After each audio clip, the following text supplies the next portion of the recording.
Here I am, back in command, back in the saddle again. All right, cool. I don't have to depend on the phone no more. There. All right, so what's happening, guys? What's happening at you? There we go. Oh, all right, I'm back in command again. As you can see, I have all cams, but my other second monitor cams are no bueno. You guys hear me okay? I think so. Test 1, 2. This is a test of the American broadcast system. If there was a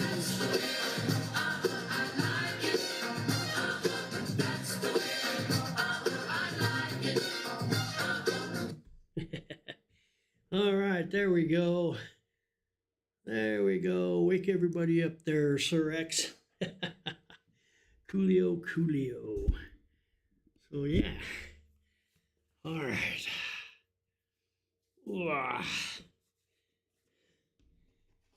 So, yeah, I'm having issues here in command. Ever since Madness. Don't press that button. You don't know what you're doing. But sometimes I do. But you're right. At this point, there are things I'm not sure of. And I do need to turn that volume down. It is pretty loud. Had to. So yeah, there's things going on with the system now that I didn't have to deal with the last time I was up here. And of course, everybody knows, Dennis, where you been? I haven't seen you in a couple of weeks. Well, first couple of weeks after Madness weekend, I got some sort of bug again. Not really sick per se. Basically, it started out as a head cold, went to an ear infection. Yeah, I should be, man. That's probably what's best for me right now. Not that I'd enjoy the view, but that's about all I could do. But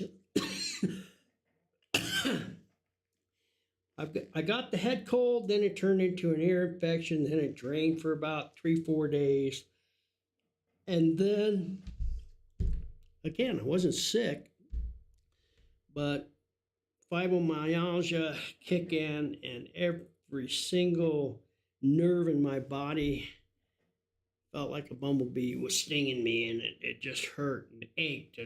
And then I had a situation happen about 2 o'clock in the morning. I'm laying there for about the third day in a row with no sleep and having sharp pains in my back. And then all of a sudden they just quit. Everything went away. I thinking, great. But then I tried to lift my leg and I had nothing left in my legs. So I pinched my legs and I couldn't even feel my legs. So long story short, this went on for, sorry, I need a drink.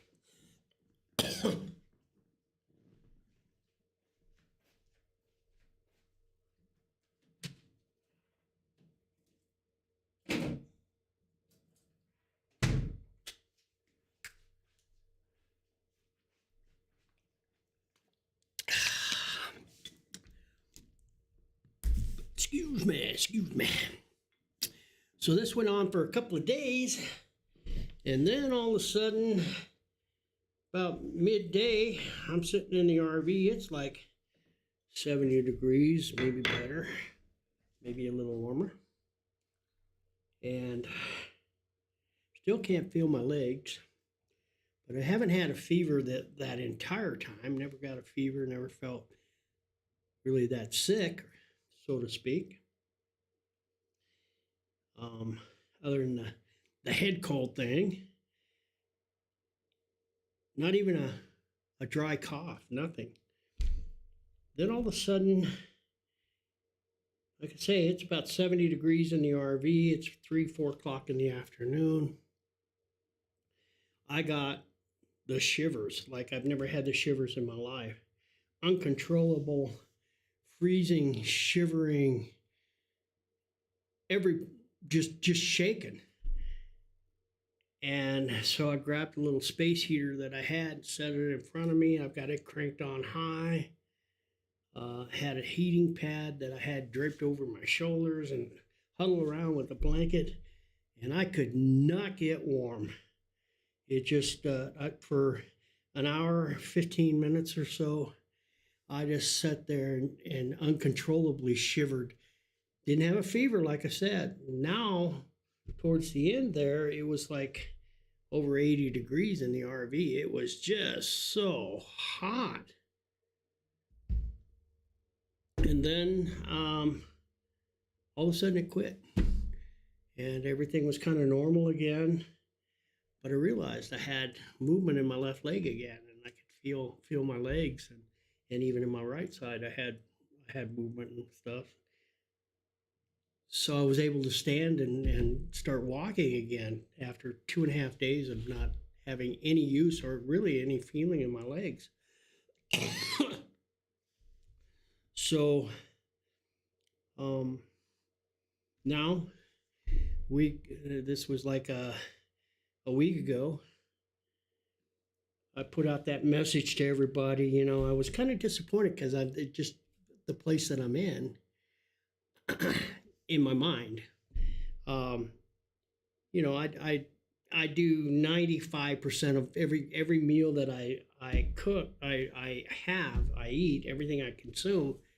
I fix it, or it's like fruit or something like that, already made. But I don't go out to eat, and I certainly don't order delivery.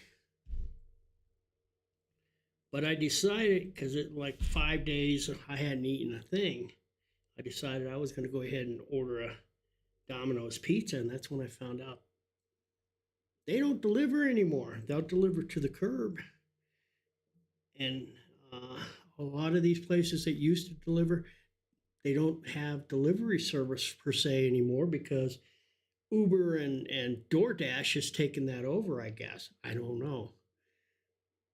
But Uber and DoorDash are things I've never used. Give you an idea, I had a cell phone and the original flip phones, you know, and I could text on them, but I had my phone 4 years before I ever sent my first text, because I just didn't want to learn that technology. Kind of like me in Discord right now. We're just fighting it out, you know, because I'm an old dog and I want to learn a new trick. And so everybody's telling me, well, Gramps, you gotta order DoorDash. What the hell? I've heard of DoorDash, but I have no idea how it works, and I was not in the mood to learn something new in that current state that I was in. And so I just posted out there to how disappointed I was that nothing delivers anymore. And man, did I get a ton of people, a ton of friends contact me. Where you at? What do you want? We'll send you something. We'll drop something by, or you know, we'll have it delivered to you. And that's not what I was looking for. I was just merely putting it out there. The fact, I had food in the freezer, but I didn't have anything like soups and stuff that are quick to make that you can, you know, just heat and eat. Everything I had left required cooking of some sort, and I was not in the mood for it. So it was, who was it? Dee Dee and Chris and their daughter Ashley. Now Dee Dee and Chris, Red's RV service. He's a guy that I've used to do repairs on the RV, put in my solar, put on my new awning and stuff like that. Super, super, super nice guy. And we've kind of built up a friendship. Excuse me. Over the past year, they came in and investigated a couple of times here at the Abbey. Well, they were all the way down. They were down in Talladega, Alabama, doing the NASCAR thing, and then they headed down to Pensacola from there. And they got word that they saw the thing on the internet. From Pensacola, they called their daughter, Ashley.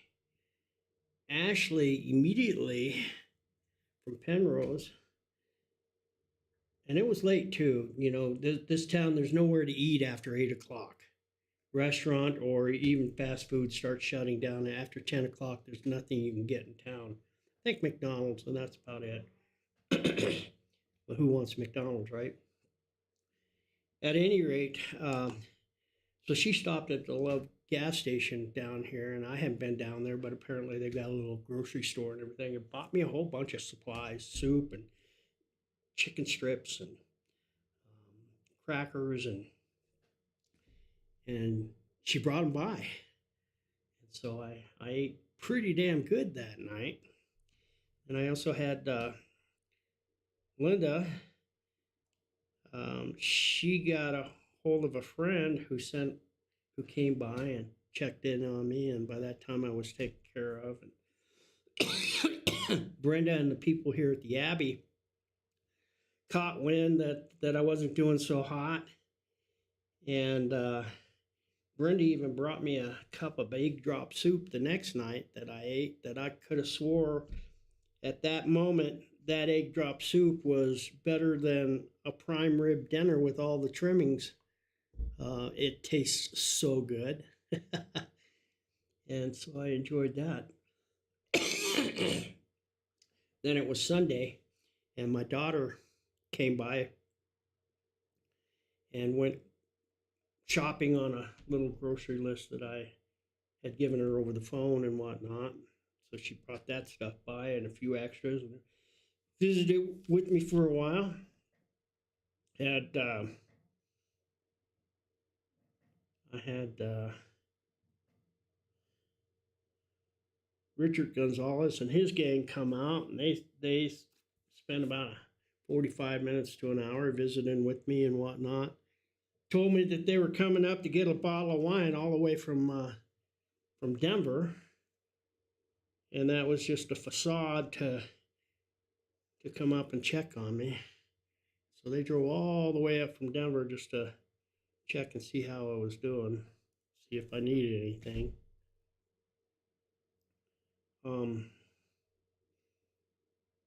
And then I can't tell you how many people contacted me over the internet and through Facebook and private messages and stuff. So I'm amazingly blessed with a lot of friends, and I got a lot of people that love and care about me and kind of watching over, seeing how I do. And I appreciate that. And that was another example of how fortunate I am and how blessed I am. But again, not that I'm making excuses, but that's another reason I haven't been on the internet much as far as streaming. And I've really cut back on what I'm doing on Facebook. I just don't get on much. Check it about once a day, twice maybe.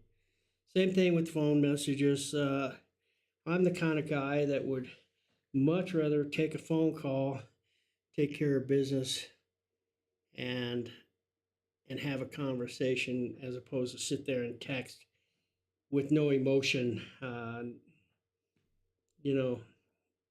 no reflection of voice or I guess emotion in a text like you do hearing and speaking with somebody. So I like old school. Let's just talk. But I do check the messages occasionally. Wow, I need another drink.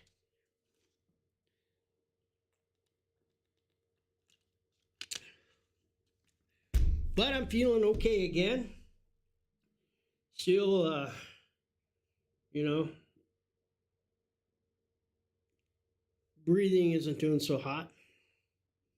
Seems like every time I go down, I start to come back, I've lost a little bit more and a little bit more and a little bit more of my lung capacity and my ability to breathe. But that could be stamina too, you know. I haven't done anything for 2 weeks, but lay around and rest. And I'm to a point where I'm restless. I want to do stuff, but my body's saying, you better take a rest.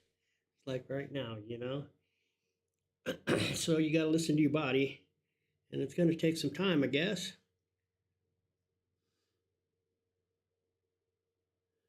I don't know if you're joking or not there, Sir Rex. But yeah. No. So I got to build up that stamina again, and we'll see how bad the breathing is. The problem I have now, pretty much, I think my lungs are producing. I've got a frog in my throat. Let's see what it is right now. Probably not too bad. Got my ox meter on. Tell me here in a second.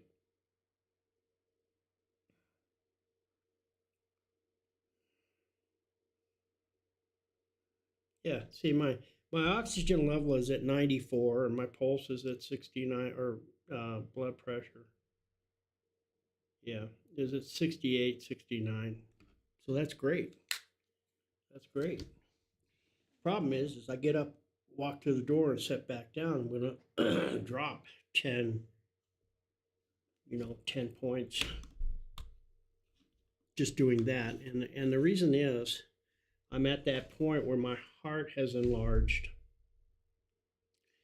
My upper lobe is still an AFib, so it's dancing to the beat of a whole different drummer, or not. Sometimes it just stops and doesn't do anything, and then it'll pick up and rapid beat, and then it'll beat normal, and then it'll just take off and start jamming.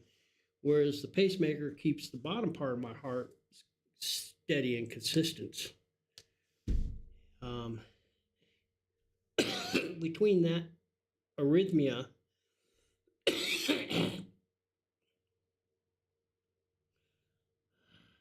okay, between that arrhythmia and the fact that my heart is enlarged from retaining water, who knows, which I've been keeping up with my diuretic, and I don't think that's so much an issue, and it's come down considerably.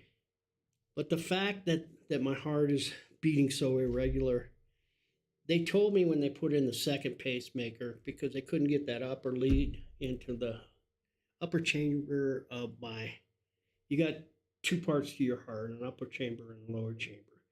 Well, they go boom, boom, boom, boom, boom, boom. That's a typical heartbeat, but the upper part of my heart is going ba-da-da-da-da-dum, dum, dum, whereas this is going ba-dum, ba-dum. So we got ba-dum. I can't even do that. Yeah, anyways,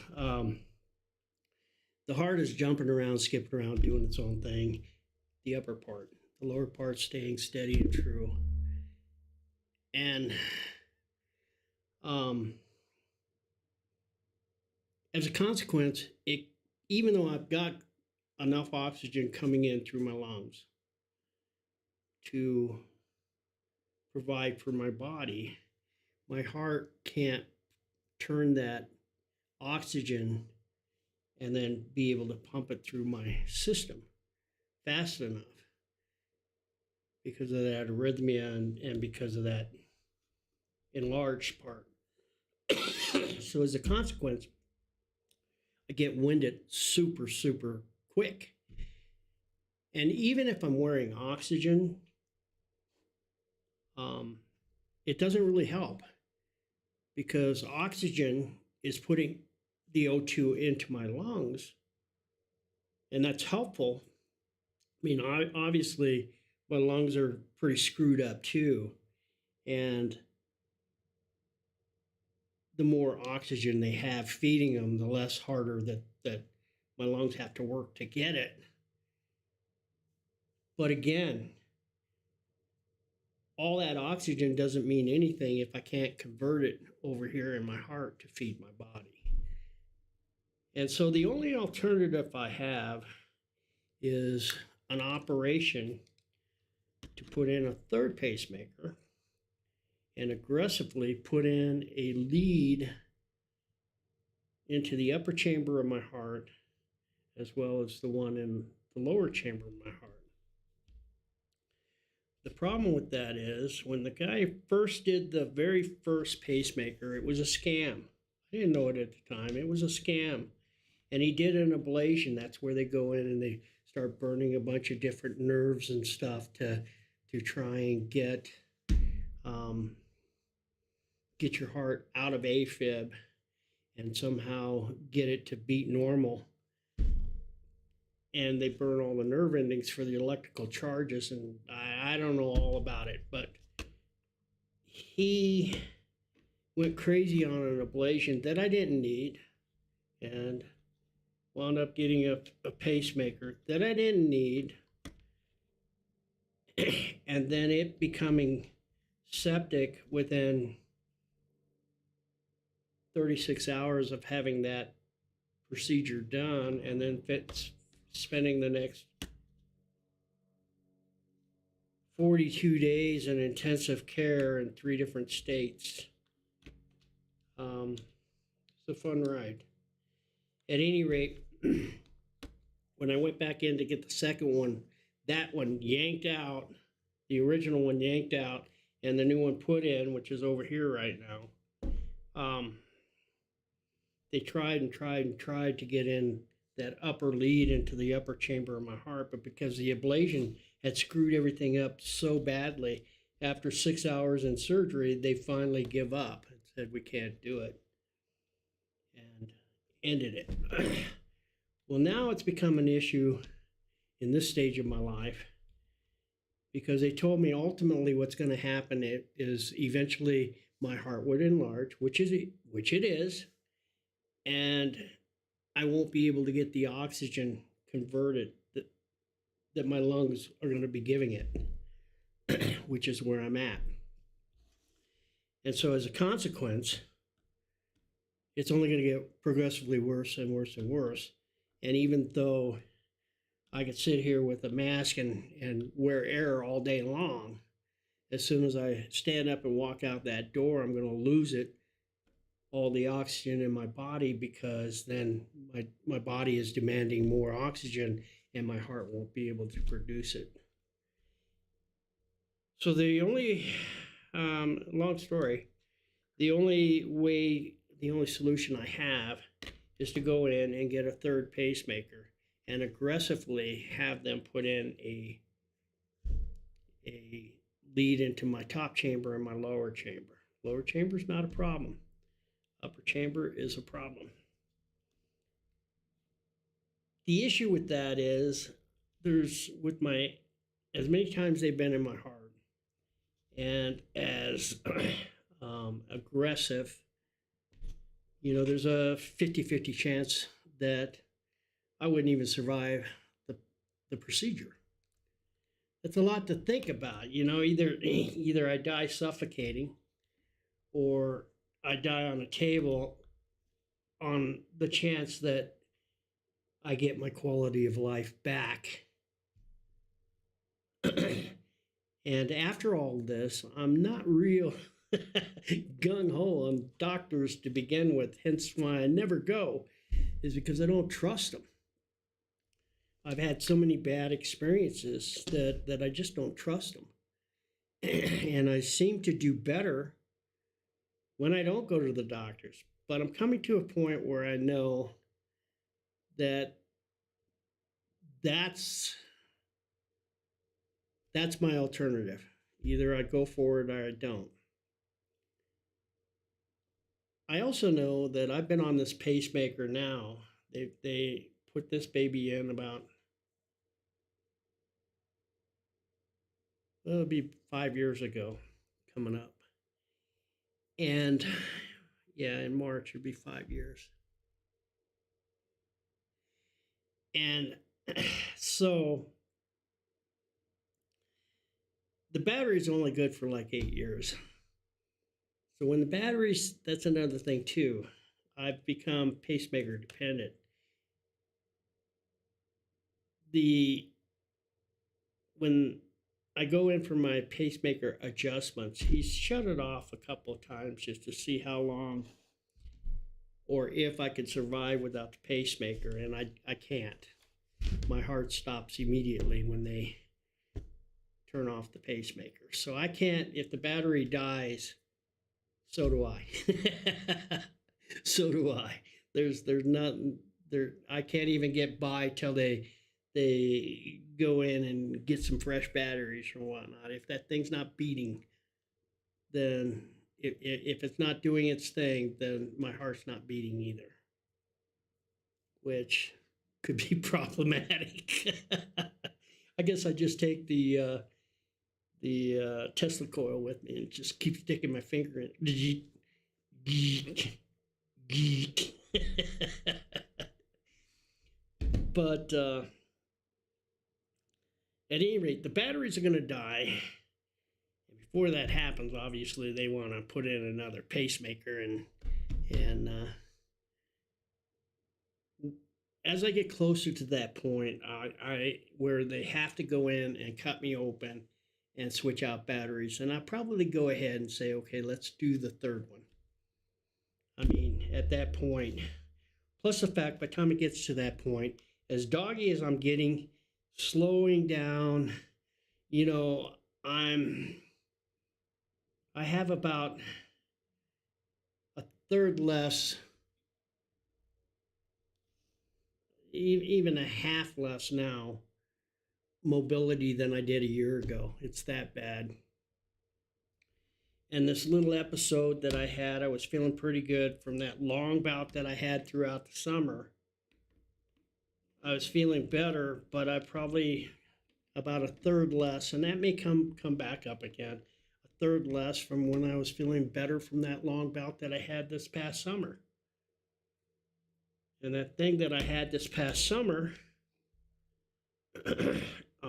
dropped me to about a half of where I was the year before. So every time I have one of these little bouts, I get worse, and it's harder to come back from. And as you guys can imagine, you know, it's a struggle for me. I've lost a lot of weight. There's the bright side of that. You know, I've lost a lot of weight. Overall, at this point, I've lost 55 pounds this year since February. And so that's a good thing. That's a good thing. A lot of you guys can't tell in the, you know, you watch the videos and whatnot. For some reason, I can't get rid of that stomach. I think that's just going to be a part of me. But I can tell it in my legs. I can tell it in my face. I can definitely tell it in my arms. I don't have big biceps and Popeye wrist anymore. They're gone. I'm getting flabby old man skin now. And thing with my flabby old chicken neck now, where it used to be 3 chins. They're gone. So from that standpoint, it's a whole lot easier on my heart, not having to lug, you know, 5.5 bags of potatoes with me everywhere I go. Which, if you put that in perspective, do that sometime. Next time you're at Walmart, pick up 5 bags of 10-pound potatoes and see how much. I mean, that's what I was carrying as just extra weight. And that's amazing to me when you start looking at it from that perspective. How the hell did my body lug that shit around? So it's a good thing I've lost weight, and if I can lose another 25, I'd be happy, because then at least I wouldn't be in the obese range when I jump on the scale at the doctor's office. And I'm almost back down to an extra large rather than an extra large. So And for a while, I was thinking I was going to a 3X. And I wasn't far from that. But now I'm just about down to an extra large. I don't get extra large because if I put my arms up, my belly pops out. Everyone gather around. I have an announcement to make. Dennis has an announcement. Go, now's your chance. That's what you want to read. Gather around, everybody. Everybody, gather around, please. We're all standing here. Is this everybody? Is this everybody? You know it's everybody. What are you doing? Dennis has an announcement. Yeah, I heard that. I'm wondering what it is. It's an announcement. What's up, Dennis? I have an announcement. Oh my God, what is it? Lie on the floor, please, Dennis. Your announcement. My announcement, I'm over with. I just announced everything that I was going to announce. Now, do I have to denounce what I announced? I don't know. I hope not. All right. So, yeah, I could go in for the pacemaker now and take that chance. And of course, the fucking doctors, what do they know? You know, they tell you, they told me it was January 2nd of 2010. And probably around between 2:30 and 3 o'clock, I was told, get your affairs in order. You have 18 to 24 months left. Here it is. We're about, 14 years later, just about. I'm still kicking around. I do suck on some oxygen occasionally, but not necessarily because of my lung issue as much as it is my heart issue. And they're wrong. I'm still alive. And you know how I've stayed alive? Not going to the doctor, paying them $180 to tell me I'm obese and I need to lose weight. Because there's no cure for pulmonary fibrosis. There's not even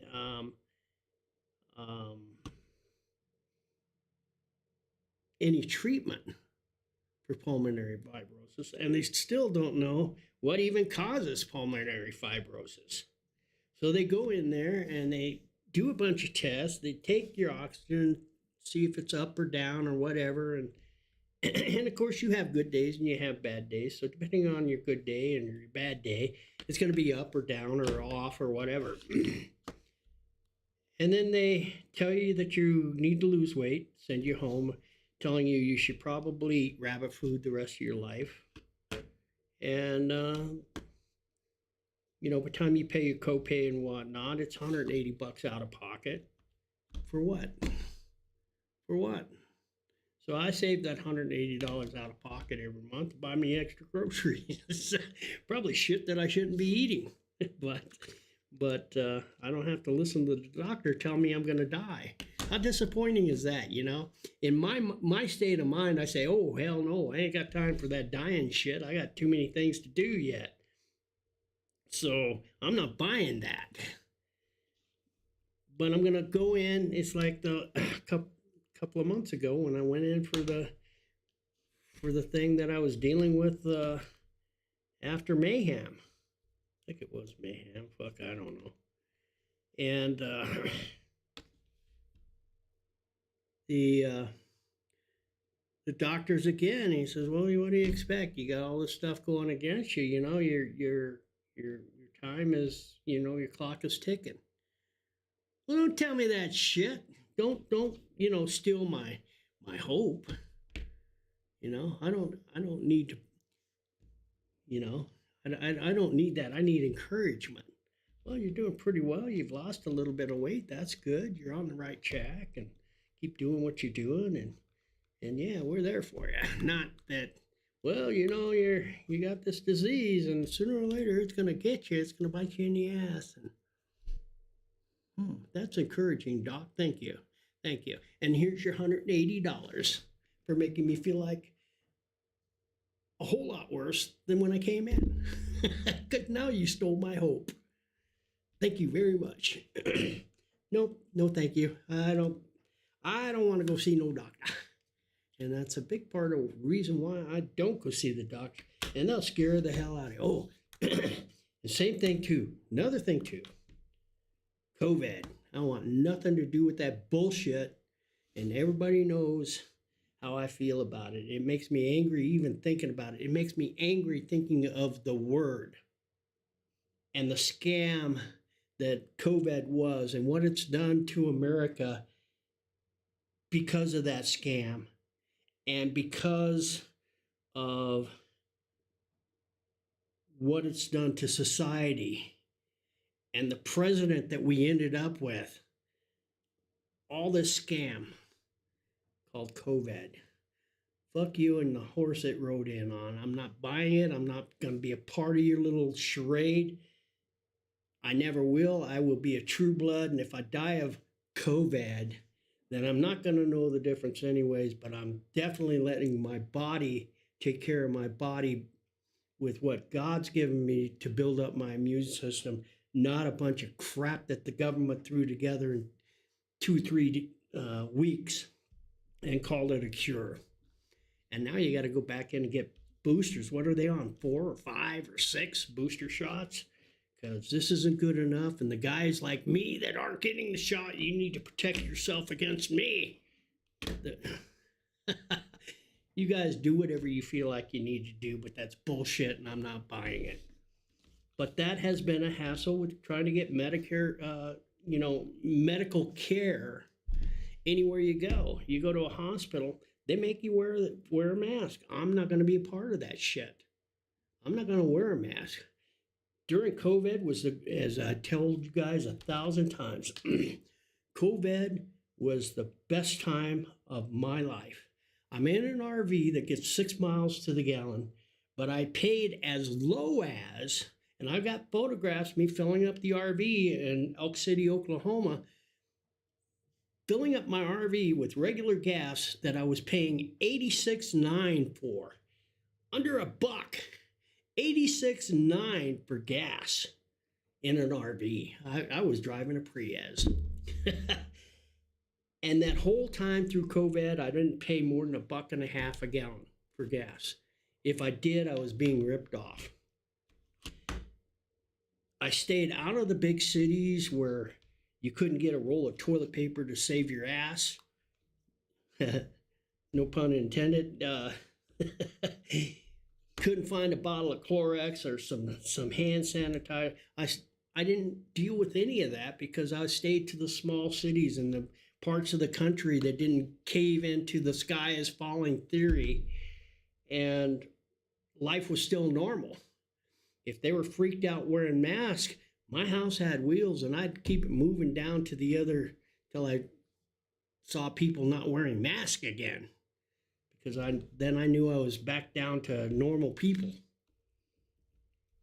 And I spent my entire summer, or that entire COVID thing, down in the southern states, Texas, Oklahoma, and New Mexico was a mess. And they still are. New Mexico just, it's not fun to go to New Mexico anymore. Hopefully they'll get a Republican governor the next time, but they're not smart enough to do that. Stay with the one they got, that dipshit. But Colorado's got the same problem. Doesn't matter. We won't go there, right? Well, I kind of did. But COVID was the greatest time. And that was because nobody was on the road. If a place was open, I had the entire place to myself. I got video and photographs of places that generally you'd see hundreds, if not thousands, of faces in the photographs, and not a single soul in there but me, or maybe a curator in a museum, or somebody that took my money or was there to answer my questions as I walked through their exhibits and whatnot. On the highways, there was nothing but semis and other RVs moving about. You could drive down into some of these small towns and stand from one end of Main Street and look all the way up to the courthouse at the opposite end of the Main Street and not see a single car parked on on Main Street because everybody was huddled up at home watching TV, hoping that they'd soon be set free from their houses and be able to live life again. Not me. It never stopped me. I was living life and I was living it high during COVID. And I miss that. I miss that. That's why it's hard for me to sit here and not do anything at the Abbey. If there's a place that I have to be quote unquote stuck at, this is the greatest place to be for me. And I'm not complaining about that, but I do know there's a whole world out there and I'm missing it. And like it or not, my time, but all of our time clocks are ticking, you know? And there's so much I want to do. And it's depressing to me now because some mornings I wake up and I'm huffing for air. And the realization comes over me as I'm watching a YouTube. And maybe the guy's just doing some metal detecting and maybe puts on a snorkeling mask and lays down in a creek and starts sniping for gold. I can't do that anymore. I can't hike back to some of these places anymore, let alone huddle underneath water and play in the water and do that kind of stuff once I do get to that location. Other things that seem pretty trivial and pretty easy, even so much as, even a year ago, I now struggle with. So I know that there's things that are slowly getting wiped off of my short bucket list. And really, I don't have one. I've always lived my life very, I don't even know the word, spontaneously. Whatever happens, happens. And I have this idea, I go for it. I should have thought that one out a little better, but I didn't. Oh, well, I've got an experience. I have a story. Or, wow, this turned out better than I ever thought. Why didn't I think of this earlier? I'm that guy. Misty, let's see. I'm sorry. I missed the comments over here.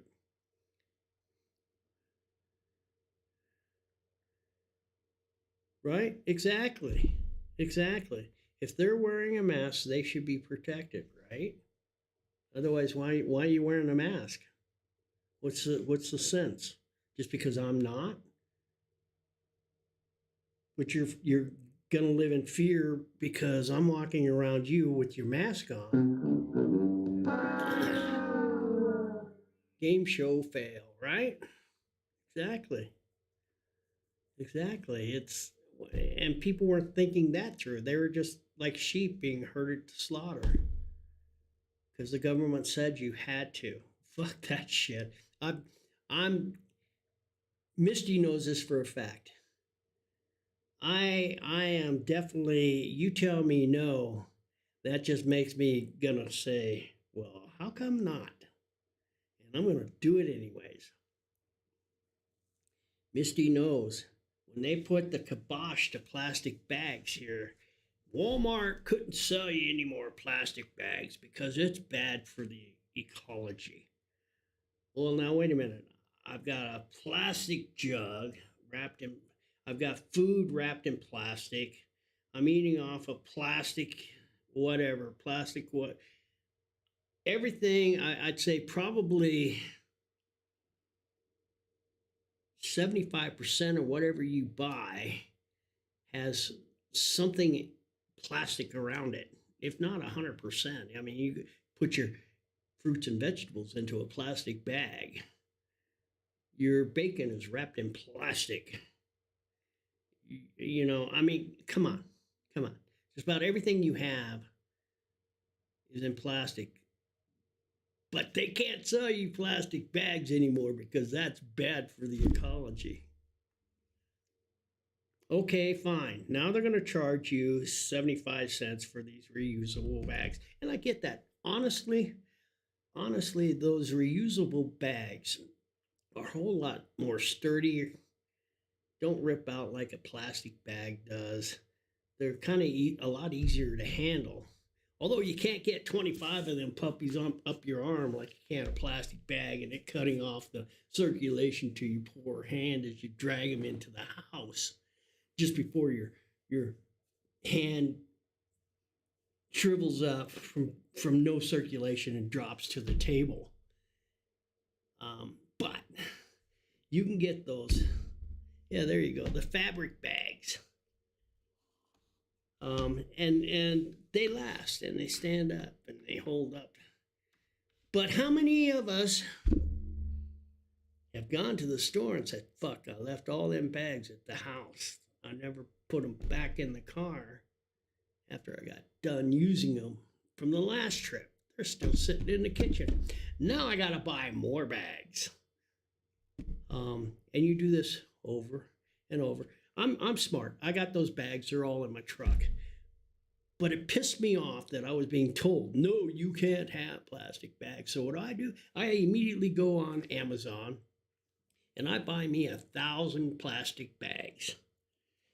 Fold up about 15 of them. They fit real nice in my back pocket. I go in and do all my shopping, pull out my bags, bag, poof.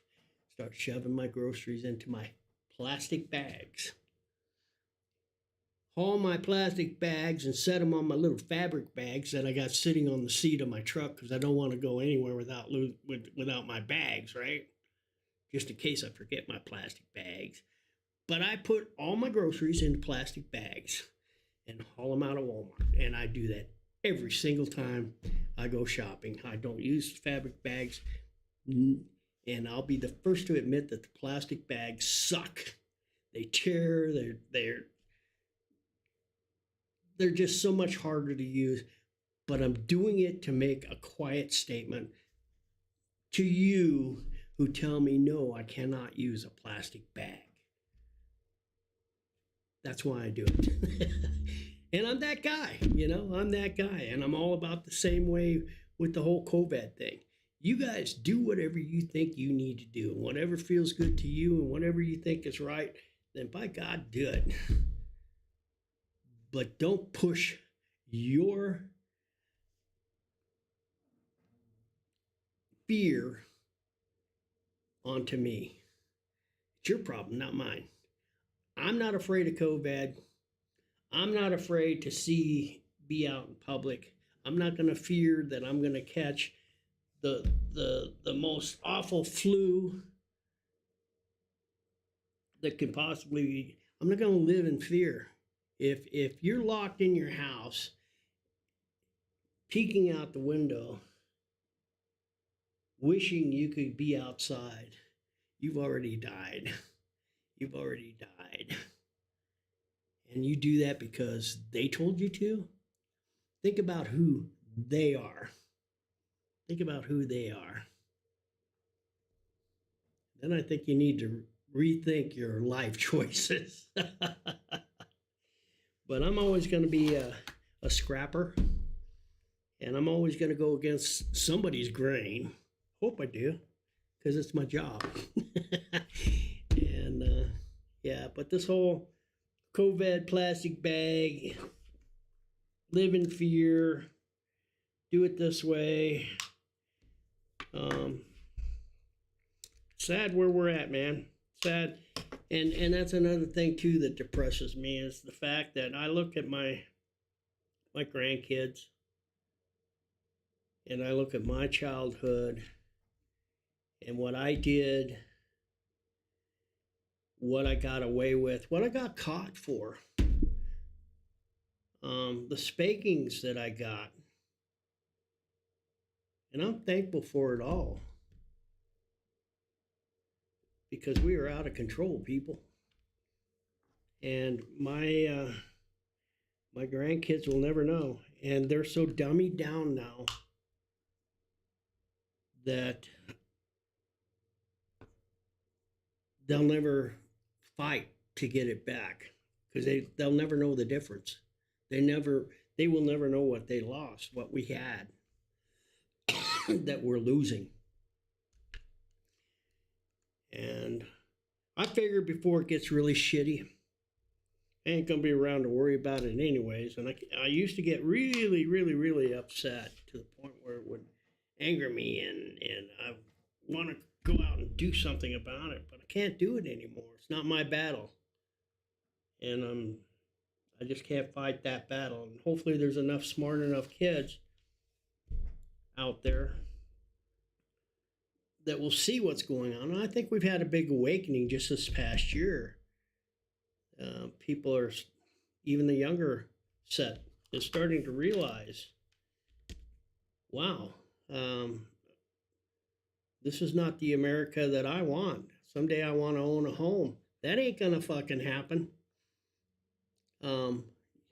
The whole middle class is being wiped out, and you're either going to be rich or you're going to be poor. There's no middle class anymore. They're wiping it out one by one, taking out all the mom and pop businesses, replacing it with corporations. Even some of the bigger corporations, if they don't like you, you're on the chopping block, and they'll find a way to get rid of you. Right now, they've got an end for Jeff Bezos and Amazon. I don't know if you guys are familiar with that battle that's going on, but Biden's hell-bent on putting him out of business because he's just using the tax rules as they were written. We need to amend some tax laws. You bet you we do. And I'm not just saying it's Republican or Democrat, because we got some real humdinger Republicans too. Mitch McConnell and Lindsey Graham.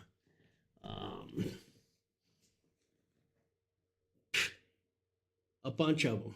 And I'm glad to see Kevin McCarthy is no longer House Speaker. What a fucking scam those guys are. And I can go on.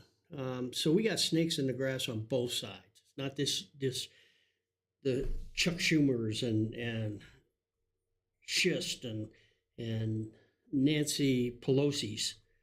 It's on both sides, and we need to clean house. And somehow, and it'll never happen, but somehow we need to put term limits on them old bag of wins too, so that you only get 8 years in the Senate or the House. And then you get cleaned out, and we get new blood in there. That way they don't get fat and sassy, all this PAC money that's being spent to make money for the rich. How much? That's another thing too. How much money is enough money? I mean, at what point?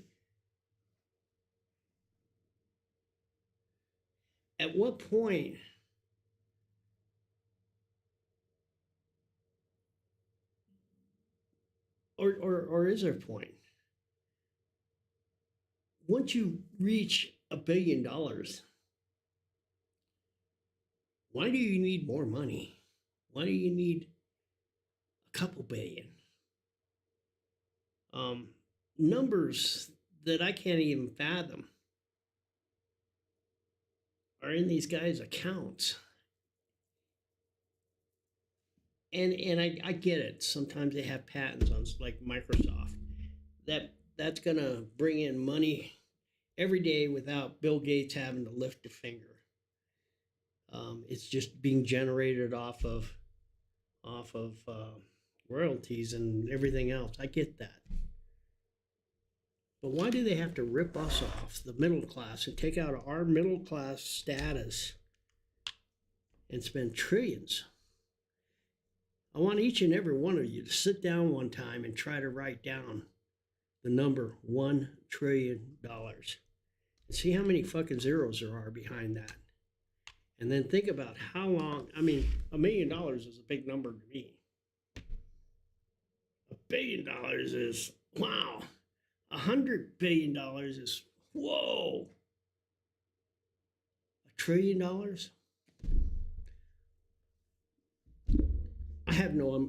I'm not even sure I know how many zeros are behind that.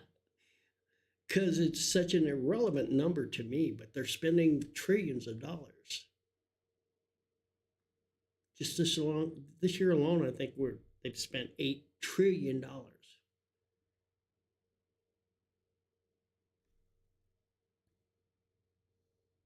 We still have homeless on the street. Our veterans aren't being taken care of. Even though I got a raise in my disability this year, Medicare, Medicare went.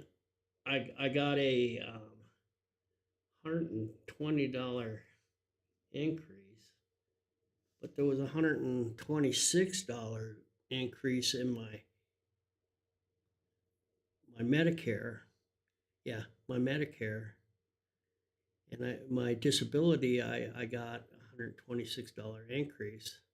By the time you take out that taxes, it was a 60 something dollar increase. Which, why am I paying taxes on something that I earned and put into a savings account all my life, being Social Security? Why am I paying taxes on that? Well, that was another story that took place back in the 70s, thanks to Mr. Bill Clinton and his gang of thieves. Um, Long story there, another subject. But so the point being is my Medicare went up to a point where to get that $60 increase on my disability, I took a net loss of $6 because Medicare went up $66. And so I'm actually making $6 less having a raise this year than I did last year. Meanwhile, we've got groceries going up at a rate of 14% per quarter. Inflation all over gas, electric, whatever bills you have. I'm fortunate because I don't have any bills and I'm debt free. But I'm thinking of, more and more as I go down here to Walmart, I'm seeing older and older people working, and I feel bad for them. First off, they're the only ones you can get out there with any worth ethics to go out and actually get a physical job. But secondly, how sad it is that at 70 years old, instead of staying home and taking care of what ails them, they're out there standing on their feet all day long doing whatever at Walmart. And that's wrong. Why?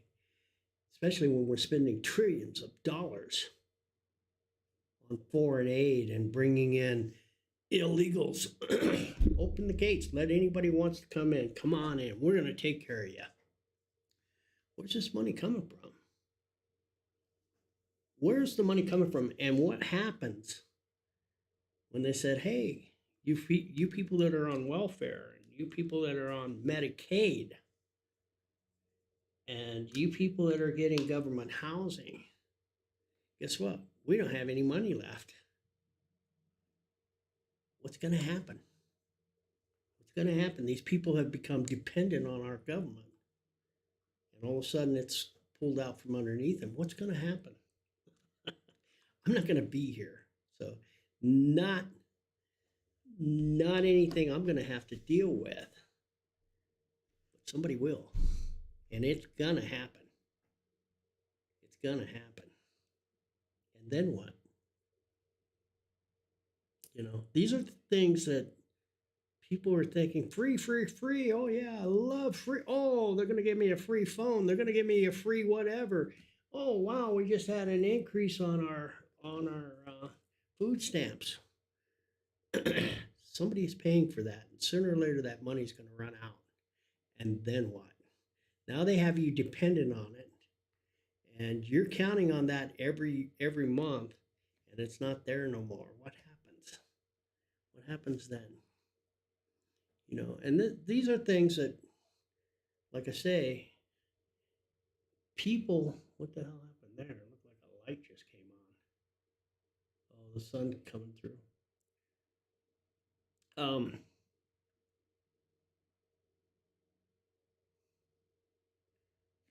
you know, what happens then? And people aren't looking. They're not thinking through the consequences down the road. And meanwhile, housing is getting out of hand. My daughter and her boyfriend, unfortunately, they split up. I really like the guy and I really respect him, and they still have a good friendship rapport. But after, I think, almost 4 years, they chose to split. So my daughter moved down to Colorado Springs. She's single, she's a hustler, and she works hard. She's got a good work ethic, and I'll never worry about her. But her apartment is $2,800 a month for a one-bedroom apartment. Yeah, so what? It's got the amenities, swimming pool and weight room and all that stuff right there in the building or in the complex. But $2,800 for one person to pay rent. To pay rent. Um, is phenomenal to me.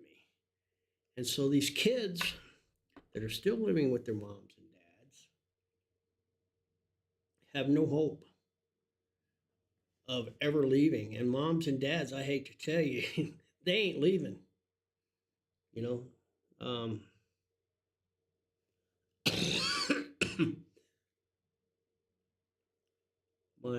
well,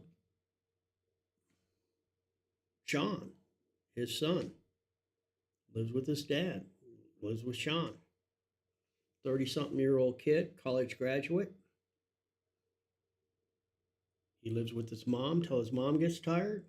And he lives with his dad, Sean. So Sean gets fed up. And he goes back and forth, back and forth. But his mom lives in Korea. So he's pretty much here with Sean all the time. Well, it kind of works out for Sean because Sean's got animals and whatnot to take care of. And if Sean wants to go somewhere, then he always had to worry about the animals. Now he doesn't. But his son will forever live with him. His son will live with Sean till Sean dies. I did things a lot different when I raised my kids. All my kids are very successful.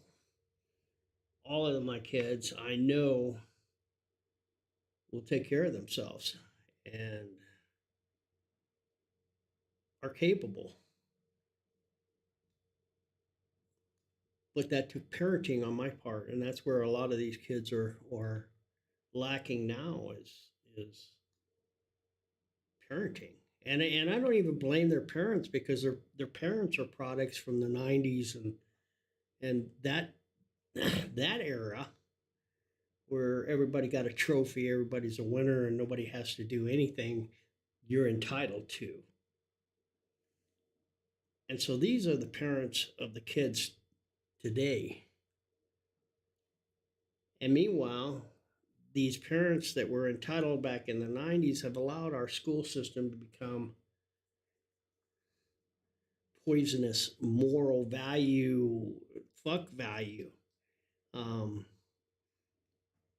but have taken over the control of our kids' minds, and not in a good sense. If some of these parents would go to be more in tune on what's happening at the schools, they'd be appalled. Or maybe not, I don't know.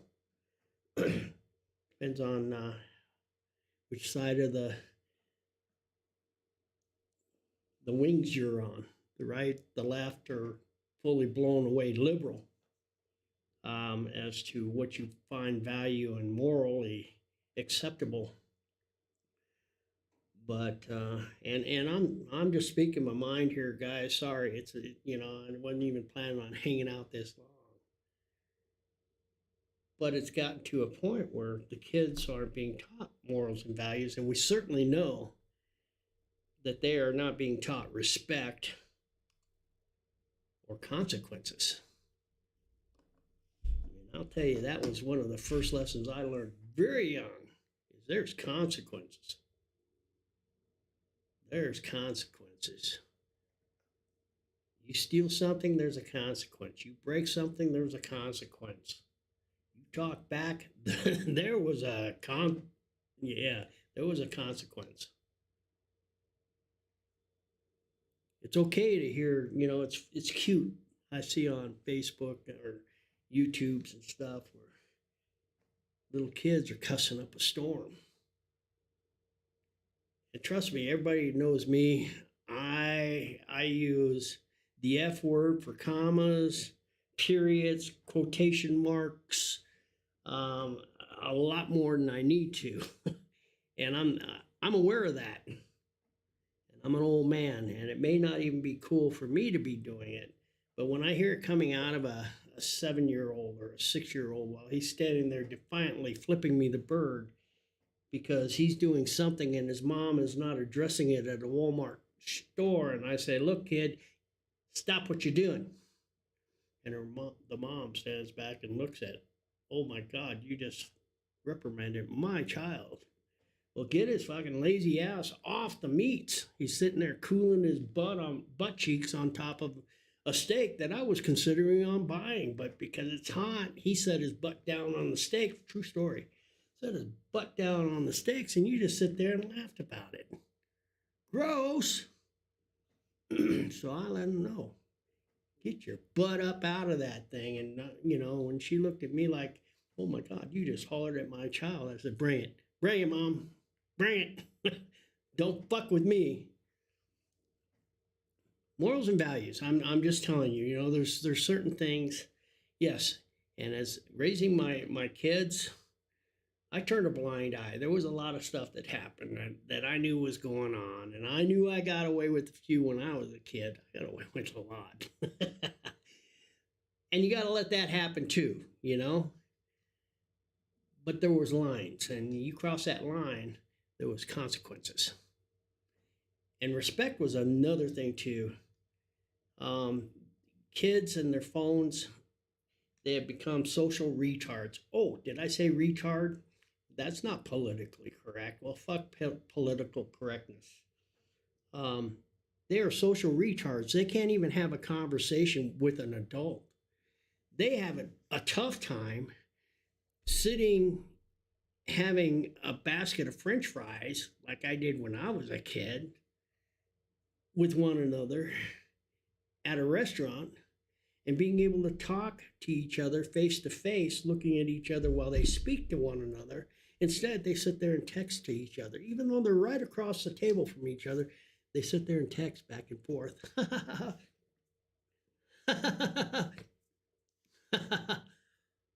Huh? They can't even have a conversation across the table. They are social retards. So when they're put in a position and try to have a conversation with somebody like me, I ask them a question, they can't even give me answers because they're freaking out. What the hell? This person's talking to me. How do I handle that? You can't talk back. And then you treat them with respect too. I've had so many disrespectful little shits come up to me and say and do. There was an example here at, and I hate to say it, and I won't use names, but there was an example here during my madness weekend where some young lady sat up here in command and was the most obnoxious little shit that there could be, and so disrespectful that even other people were commenting on her after she left. Meanwhile, we had adults that were in charge and managing this child who just sat back and not said a word, didn't straighten them out, didn't reprimand them, just let them be little shits. That's what I'm saying. You got to take control as a parent, as the adult, and teach them manners and respect, and that they're not entitled. It's a privilege, and they need to learn the difference between entitlement and privileges. I know, I've gotten way off on a whole nother. Yeah, you have your moments too, Mr. Surax. You have your moments too. You need to be taken out to the woodshed.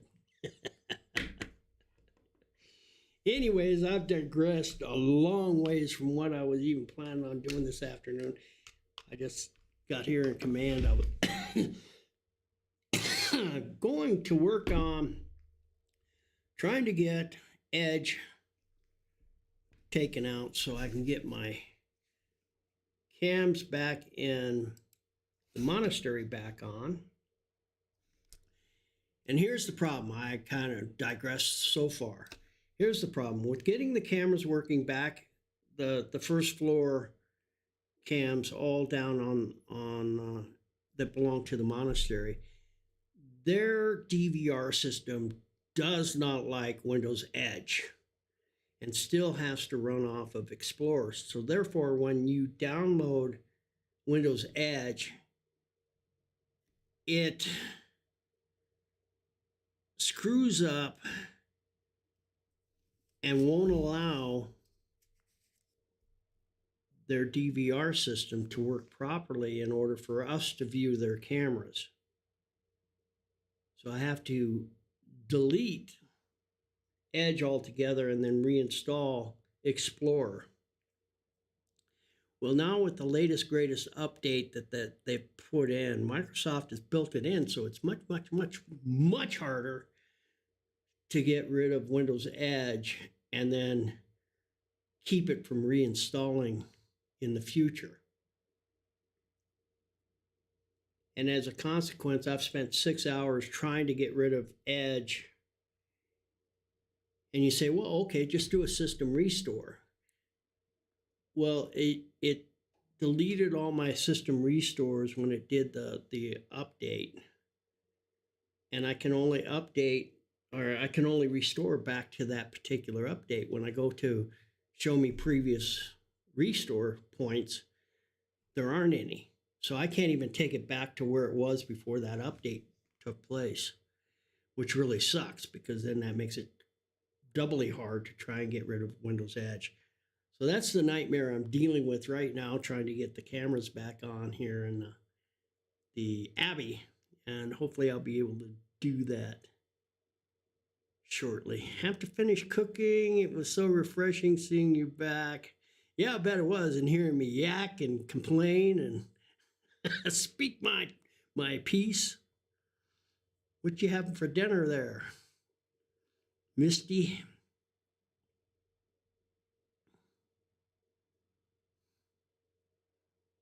What you have for dinner there, Misty? Right? It's like you need a computer expert. I definitely agree. Enchiladas. Oh, I love chicken enchiladas. I love enchiladas. You know what? I would just take some cheese and onion enchiladas. That would be awesome. Well, I wouldn't turn down the chicken, but nice. Nice. You eat a lot of Mexican food, I noticed. That's good. I like Mexican food. Yeah. And it actually, Mexican food is easy to fix. But you got to know what to put in, what not to put in, and how much to put in, how little to put in.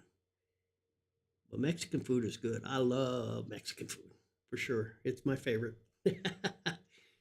Well, sounds good, kiddo. Give me a call when you can.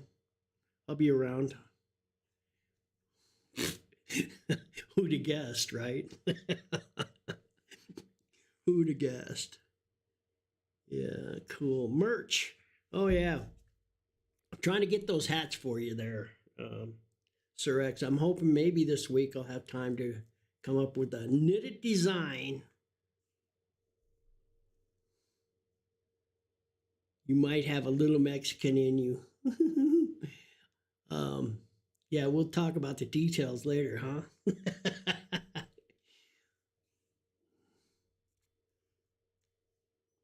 XO Owie, how are you?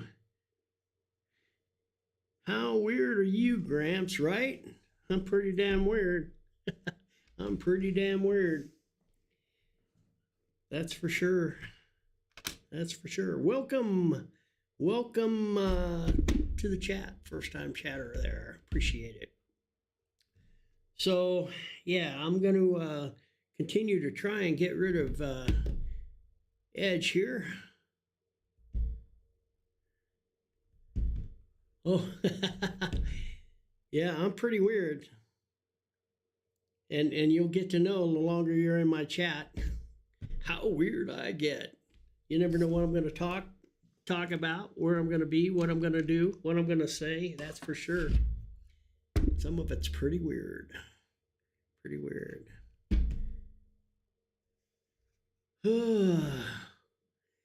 So, yeah, appreciate that. Yeah, give me a follow and tag along. I do all kinds of things. I'm trying to get some, actually get some gold panning in this week.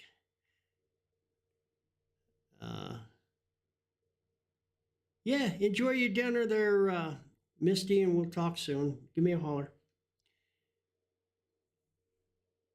Trying to get some gold panning in. I got some pay dirt, and I was going to show you again some more 101 on gold panning, but damn, it's been so cold these last few days, and really it hasn't been too bad. I've been busy these last couple of days inside here, but maybe if it warms up for 2-3 o'clock tomorrow afternoon, I'll get out there and do some panning. Show you my new Ozbot that follows me around as I'm moving about. It'll follow me like I've got a cameraman. Pretty cool. Hook up my microphone to my phone so that you guys can actually hear everything that I'm saying. I've got a little lavalier mic that plugs into my then I have a little receiver I plug into my phone, and it picks up the wireless mic. And pretty cool setup, but I'll try to put that on and do some gold panning for you guys tomorrow. I saw that, Chris, I saw that the post you put up there. I didn't quite have a chance as I was getting ready to head back in this afternoon. So I just saw it up there in your on your chat page. Listened to it very quickly, but I didn't really get a chance to listen to it all. I could hear it at the end, though. I could hear it. That's pretty cool. That's pretty cool. And Jim deserves it.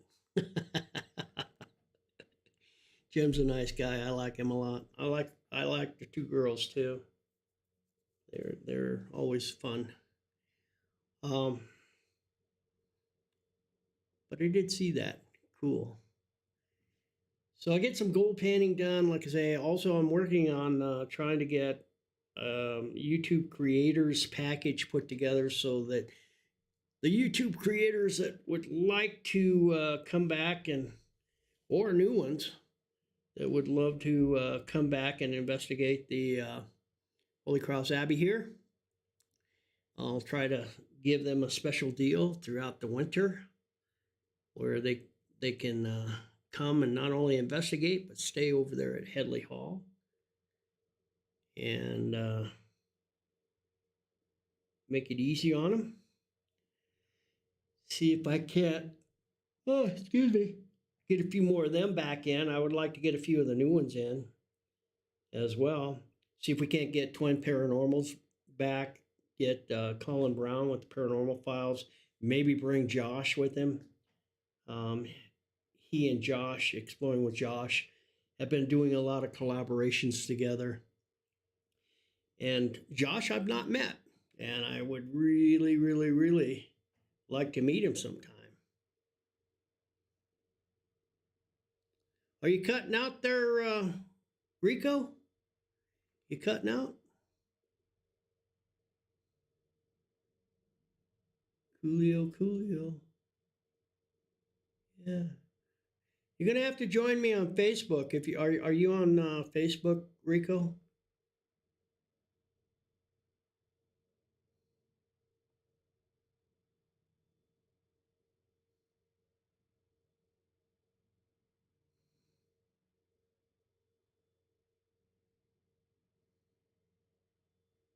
Yeah, you can join me on Facebook. Not even the What's Up Gramps. Try and find my okay. Try and find my Simply Ghost.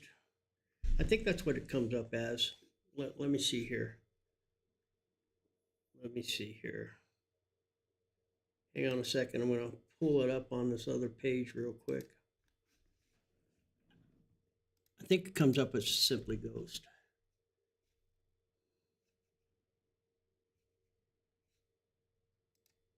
Yeah.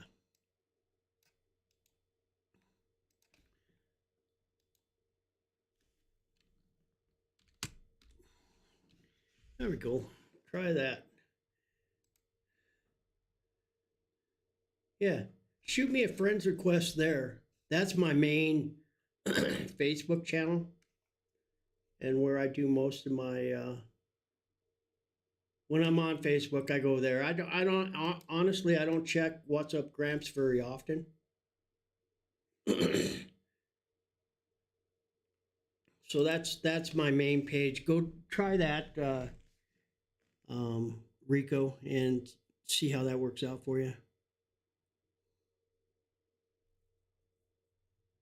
But send me a friend's request. I'd love to stay in touch with you and get to know you a little more on a personal level. Because you're always here. You are always here. Mia 123 tortilla. That's funny. That's funny. That's funny. Well, thank you for that follow. I appreciate it. I appreciate it. Yeah. Oh, I had some too. I had a bunch of other things that I created. Some videos, and then I went down again. But I want to share with you guys some of the backup stuff that I did. Let's see. And I can't recall even what it was right now. They're all actually on my laptop in the RV. So maybe I'll get out there and Excuse me. yes. I have a question. Okay. What is your question?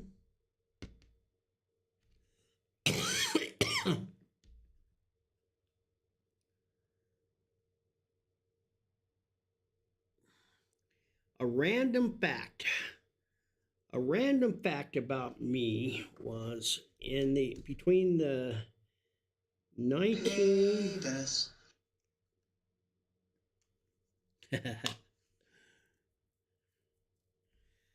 between 1981 through 1988, I was a lieutenant on a volunteer fire department, and I was a fireman. Bet you didn't know that. I also printed for 38 years, and the last 18 years, I owned the company and sold it off in 2002. Pretty much been fat and lazy ever since. So there's a couple of random facts for you. I printed for a living, and I was a fireman. And I hate Lincoln Logs. There's a story there. Have a fear for Lincoln Logs. All right, guys. So I've been doing this for a little while now. I'm going to go ahead and shut her down. You guys had to listen to my political stance and my views on the world. I think a lot of you agree with what I'm saying. Let's see. I should have had your grandson, right? Right. Yeah, Lincoln Logs actually, I that was fun for me. We had said so many different toys than what are available today. Some of them were pretty damn dangerous. I mean, we had metal cars with sharp edges, and you'd wind them up and they'd shoot sparks, and we had little caps.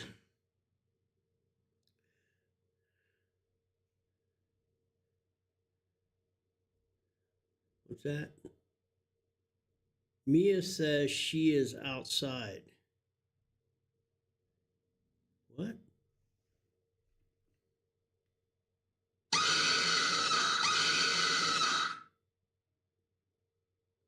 Mia and Justin are outside.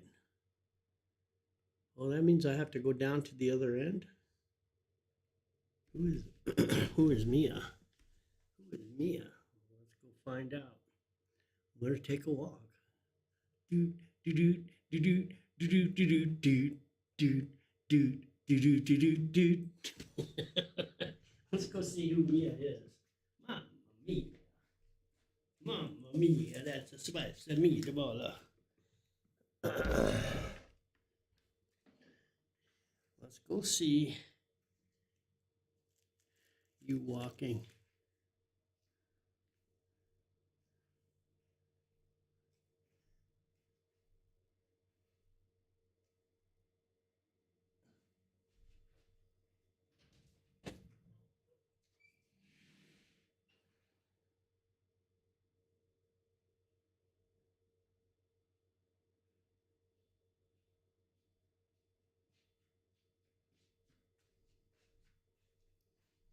Holy sheep shit.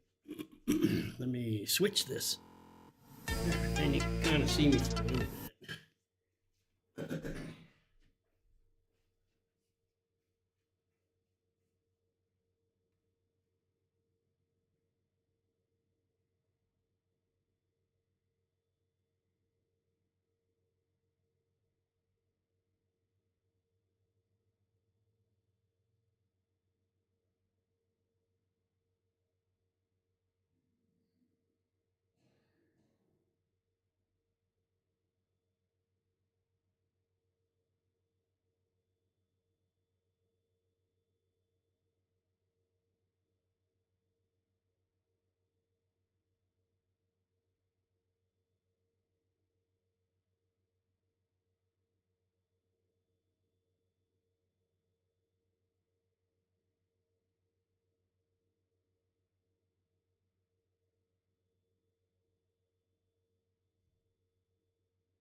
This is the first time I've been on in quite a while.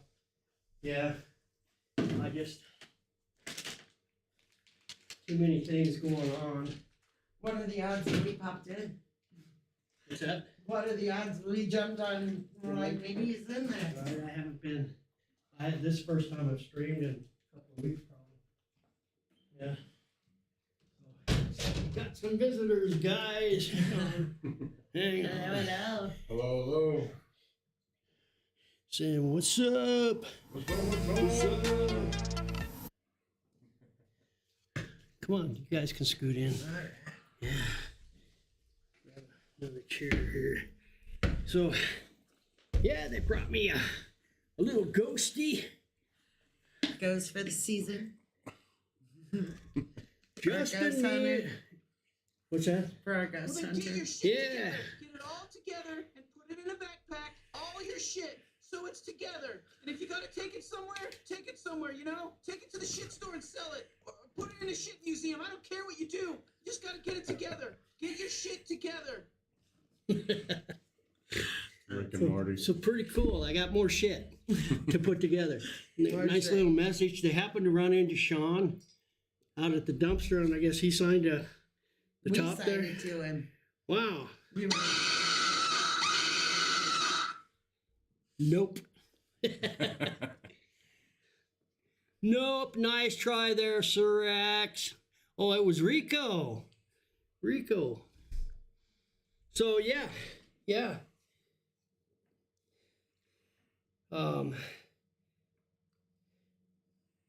Isaiah? Anissa. Anissa. Oh, that's right. And so we got Justin and Mia. And Anissa. How's she doing? She's doing pretty good. Keeping the room clean? She is. She always does. She's very tidy. Good. She's Good. good for Halloween. It's her favorite. Yeah, that's her. That's my favorite too. Her holiday is Halloween. Yeah. You're a sickie if you like Christmas. No. My son was born on Christmas. Balance. He fucked up. So yeah, I got something else from a shelf up there. So Yeah. you were asking staying weird? Is that you? Staying weird. Yeah, about who said something about they saw it back in behind me. I was wondering what they were talking about. I said, so how weird am I? Oh, actually,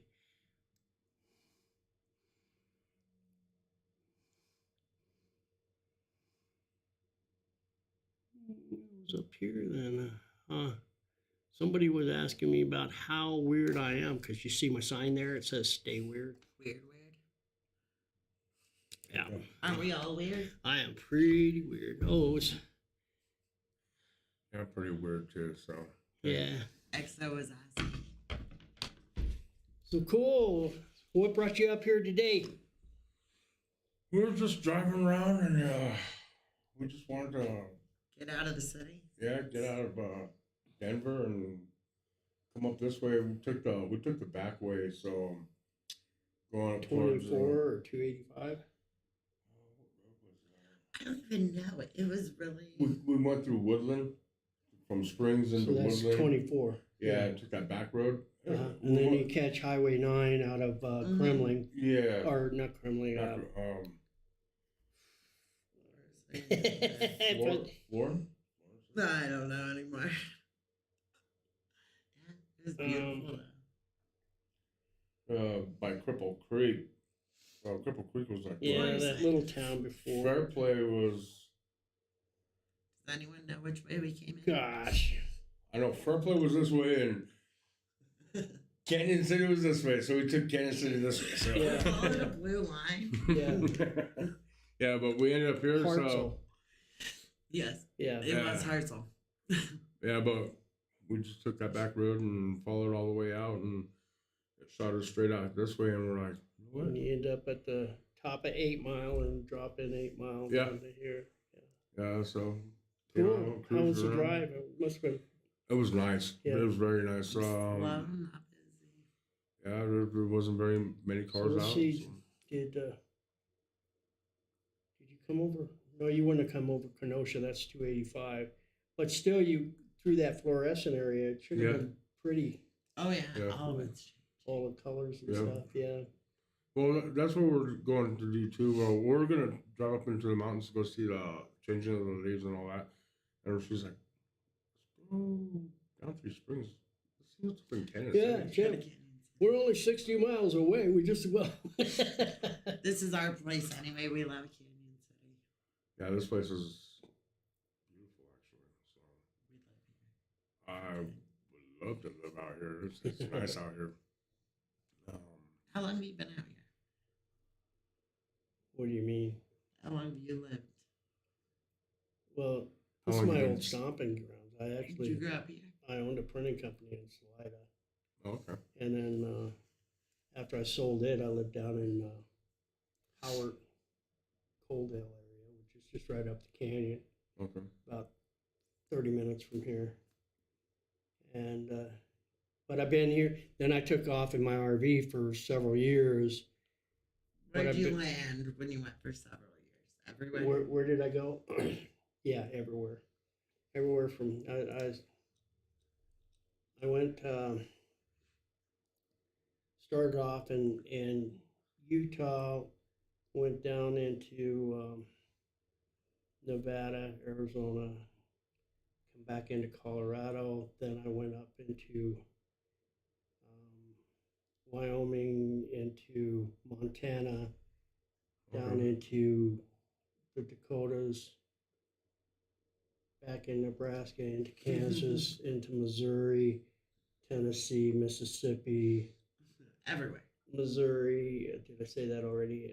Arkansas, Georgia, Alabama, Florida, Louisiana, Oklahoma, Yeah, quite the trip. Texas, New Mexico. And it was all fun, right? Yeah, I went Just fun the whole two time. and a half years. I just stayed on the road, and I just basically spin a bottle and say, "Where am I going today?" and just go that way. And I did. I did that.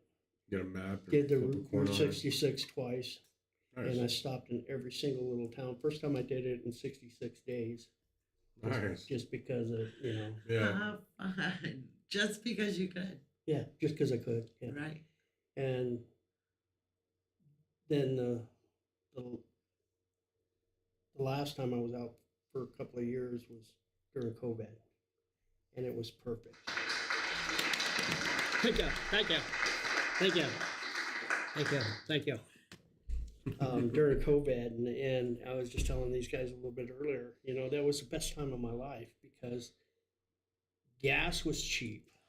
When you're It was driving super an RV, 6 miles to the gallon, No one's to find gas, and I got pictures of me standing at a gas pump filling up the RV, 86.9 in Elk City, Oklahoma.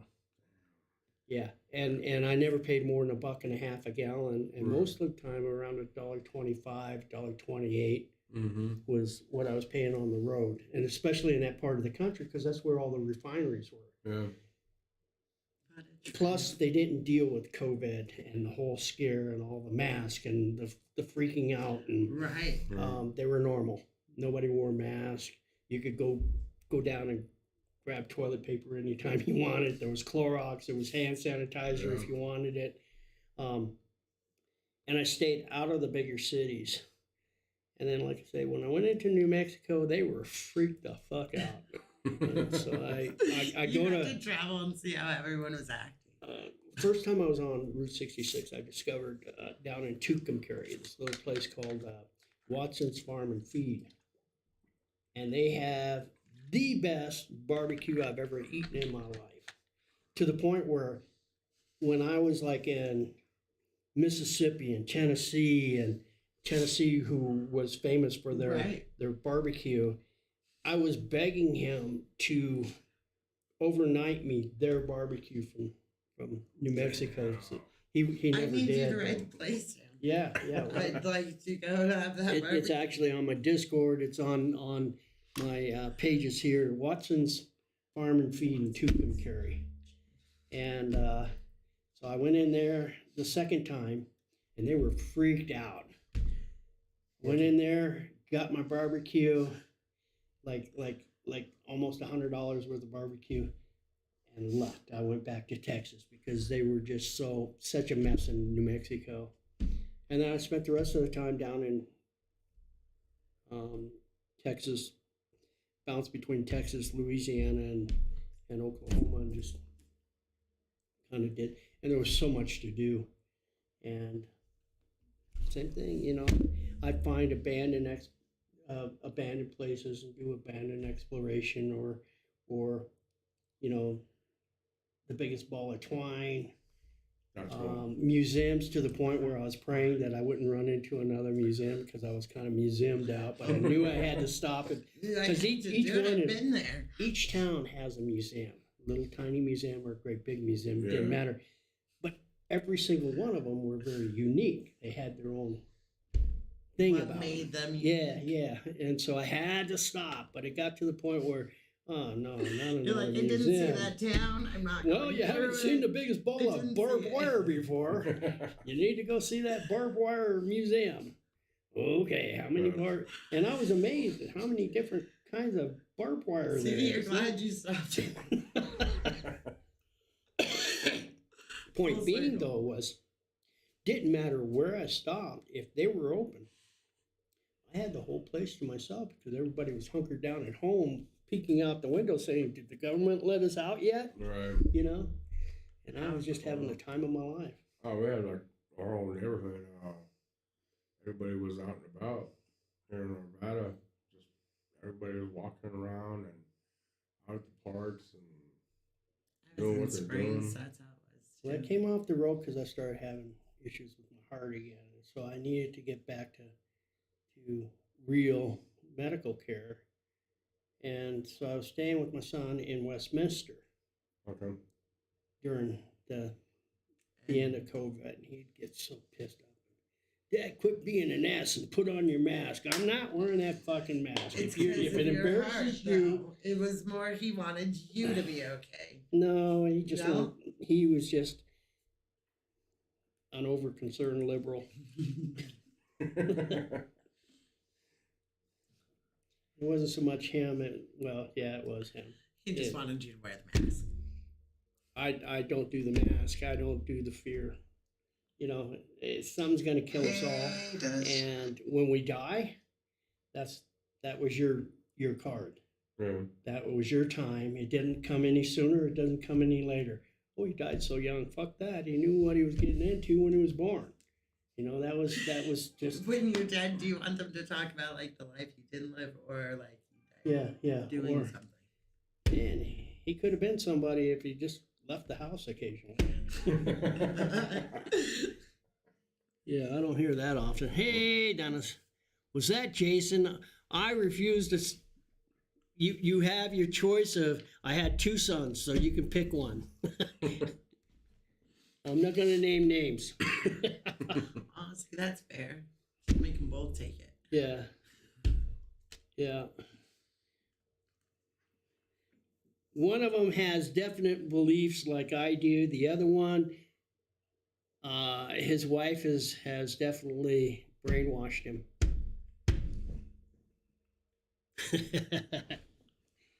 Then you're going to have to guess there.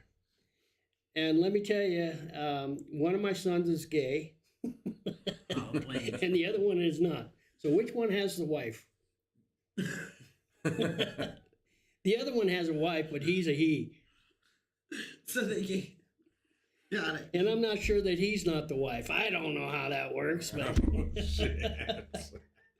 I think maybe they take turns. I don't know. Who's the bitch? I'm not asking too many questions there. So yeah, you decide. Sirius's problem's already decided and solved. Yeah. Okay, problem solved. Yeah. You blame Sean. There you go. Sean's to blame for everything. Sean is definitely the nucleus of all my problems. So, anyways, Yeah, we just want to stop by and say hi. what time did you guys head out? We got here. Well, we headed out of there about 10:30. He didn't even get here until like 2. No, we got here it was about 1:30 was when we got here. We stopped along the way, just stopping in certain areas, just take pictures, some rocks and Yeah. some trees and pictures of each other. No, I get it. I get it. Yeah, that's cool. That's like me. You know, Just I'm go that guy. with it, right? you know, I get to a stopping point. I sit on the hood of the car, and I'm like that little doggy in the back window where your head goes bob bob bob. You know, I'm every always time you that hit a little bump. doggy in the middle. Yeah, I just kind of sit back and enjoy it. That's how it is too. Like when Anissa comes to visit, and we do the same thing with her, and when her kids are in the car as well, we sit there. Well, I'll take pictures of everybody, like trying to get as far as I can. I'll click, and then we'll stop everywhere. Click, We saw a yeah. fountain the other day driving down the street. I'm like, pull over. Just so we can see the That's how I travel too. Mhm. It's like just like Route 66. When you're driving an RV, it's not like you just jump in and drive 100 miles and then you see what you're seeing and then drive 200 miles and go to Right. you take little jumps. You take you go 15 miles and you find something to do for a day. That's and what then- Route then 66 you is go about, though. go 20 miles and you might spend 3 days. Right. You know, but at the end of the week, you've traveled 100 miles, but you've seen everything in between that 100 miles. You know? Right. That's what I enjoy because every single little town, the That is- people you run into, everybody has a story. If I don't have to be somewhere, like if I don't have to be somewhere, I will stop at every place I can. But He if- lives a lot like that. I never really did. I was kind of under a thumb. Now I'm like, that's what I crave to be, is just stop it all. But if I have somewhere I know I have to be, Mhm. then I'll jump out real quick, put gas, and be like, oh yeah, looks nice. Okay, I gotta go, and then take off. But if I don't have nowhere to be, I'll take my time. Yeah, Just and roll. and that's me. And I found some pretty, all of a sudden I'll be driving down and I'll say, I wonder where that dirt road goes. Follow it back. Right. And I found more amazing places being totally lost. I mean, and had more wild adventures and stories. Those are the ones you remember. Yeah, just taking the a ones- random road That's just to see where it goes. That's how I'll take my gun with me and a fishing pole, and I'll do the same thing and just take off on head. I'll follow a main road, and then all of a sudden I'll see a dirt road and be like, I'm gonna take this dirt road and see what it goes to. Hmm. Go back there, and sometimes you find yourself a little lake. Sometimes you can find yourself a little spot where you can shoot. Yeah. I haven't done it lately, but I would like to do it more often, especially since like when Anissa comes out to visit, and her kids and her as well, just to go. That was me as a young man. I would strap on an 80-pound backpack, head 10 miles back to a high mountain lake. Mm-hmm. You're welcome to come with me, but if you aren't there when I get ready to leave, I'm going without you. Right.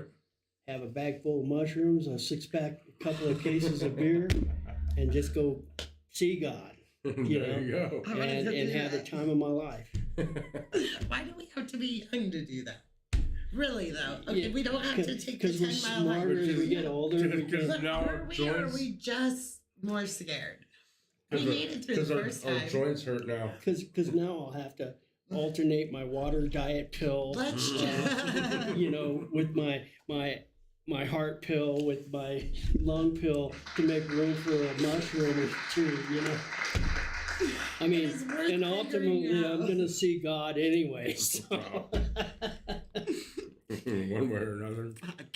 But it was a whole lot funner the way I did it as a kid, I'm down. I don't have the air to get out and hike. See, I don't need to do the 10-mile hike. That part I can skip.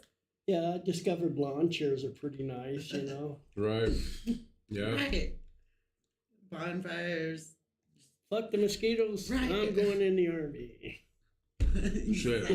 This past summer, those mosquitoes were horrible. If we had the mushrooms, though, we could pretend they were something else. There might be dragons. I'm down.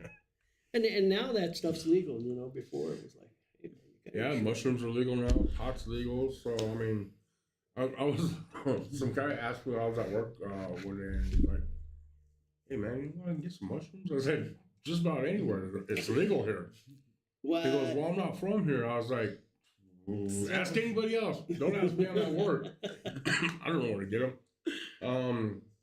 He goes, "They're legal here?" I said, "Yeah, they're legal here." I said, "Hold on a second." So I looked at my phone. I said, anything natural, you can get DMT, I guess, as well. That's legal too. The only thing you can't get is LSD. It's still illegal. That's manslaughter. He goes, "Shit, you can get DMT and mushrooms?"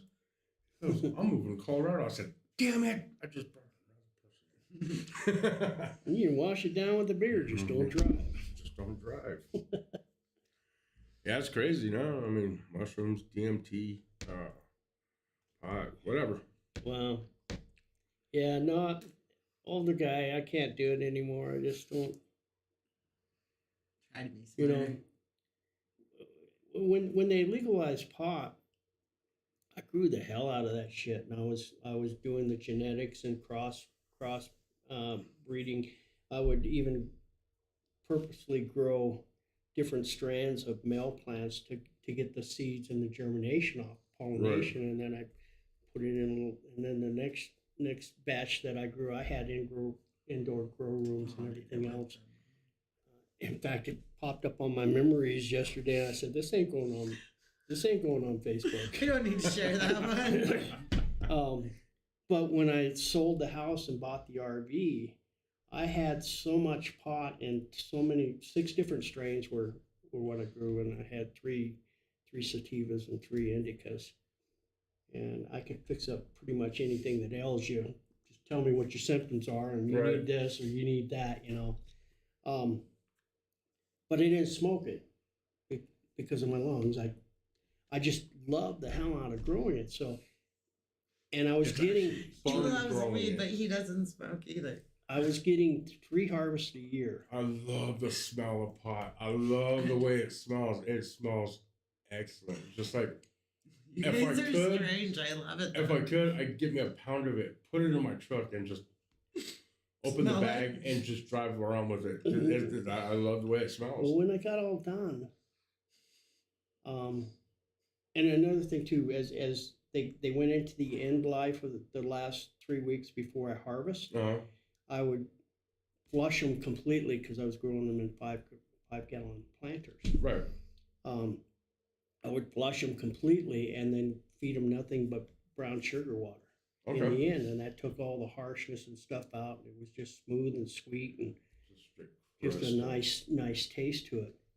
Well, and then I'd sit around watching TV trimming buds Right. during harvest season, which was every quarter I would get a harvest. But when I got done with the house and was jumping on the RV, I had so much. You ever see a 5-gallon baggie? Mm-hmm. They're Yeah, the big one. freaking huge. To fit the 50-gallon bags. And Yeah. I had 6-gallon baggies of each strand inside that Yeah, 50-gallon. big bag. Yeah.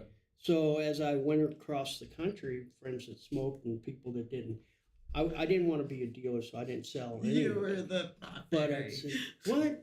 You're having problems with what? And anxiety? Here, you need some of this." And I'd scoop them out a bunch, hand it to him. Well, I didn't realize that You're a I thought trafficker. I'd gotten rid of all of it. And a few weeks ago, I was digging around looking for a lid to a fucking pot. I knew I had it somewhere.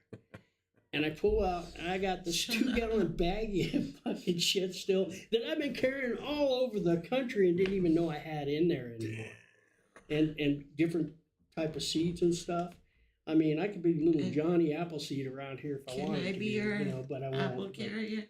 Huh? Yeah. I will Yeah, take because some of it was some pretty. It was not that Mexican shit you were buying in high school. That Yeah. you know acid. you were being told, "Oh, hey man, it's really worth $12 because it's not sprayed with paraquat."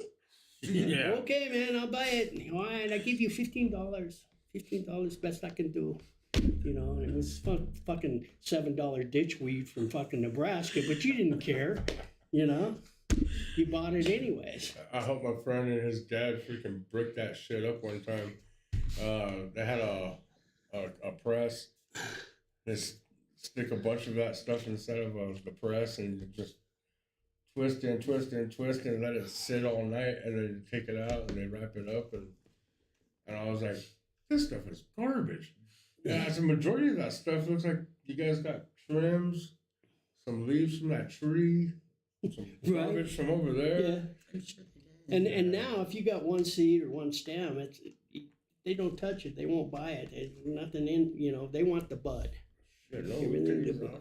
And I Seeds are remember fine. I'd sit there and I'd watch it, and I had a little microscope, and I'd wait till it gets nice and frosty, and Right. I mean, you just touch it, and like the plant was stuck to you. Yeah. Yeah.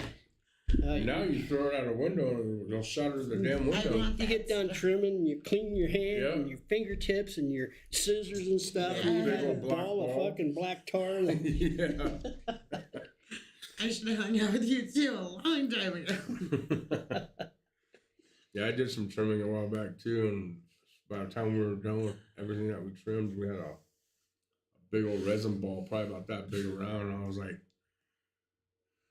I wish I smoked, but I don't. So there it goes. and that shit, I'll tell you what, you'd smoke that, you'd lose ideas. It was not like that shit you were Right. smoking as a kid. This was, oh my God, I think I see Jesus for real, man.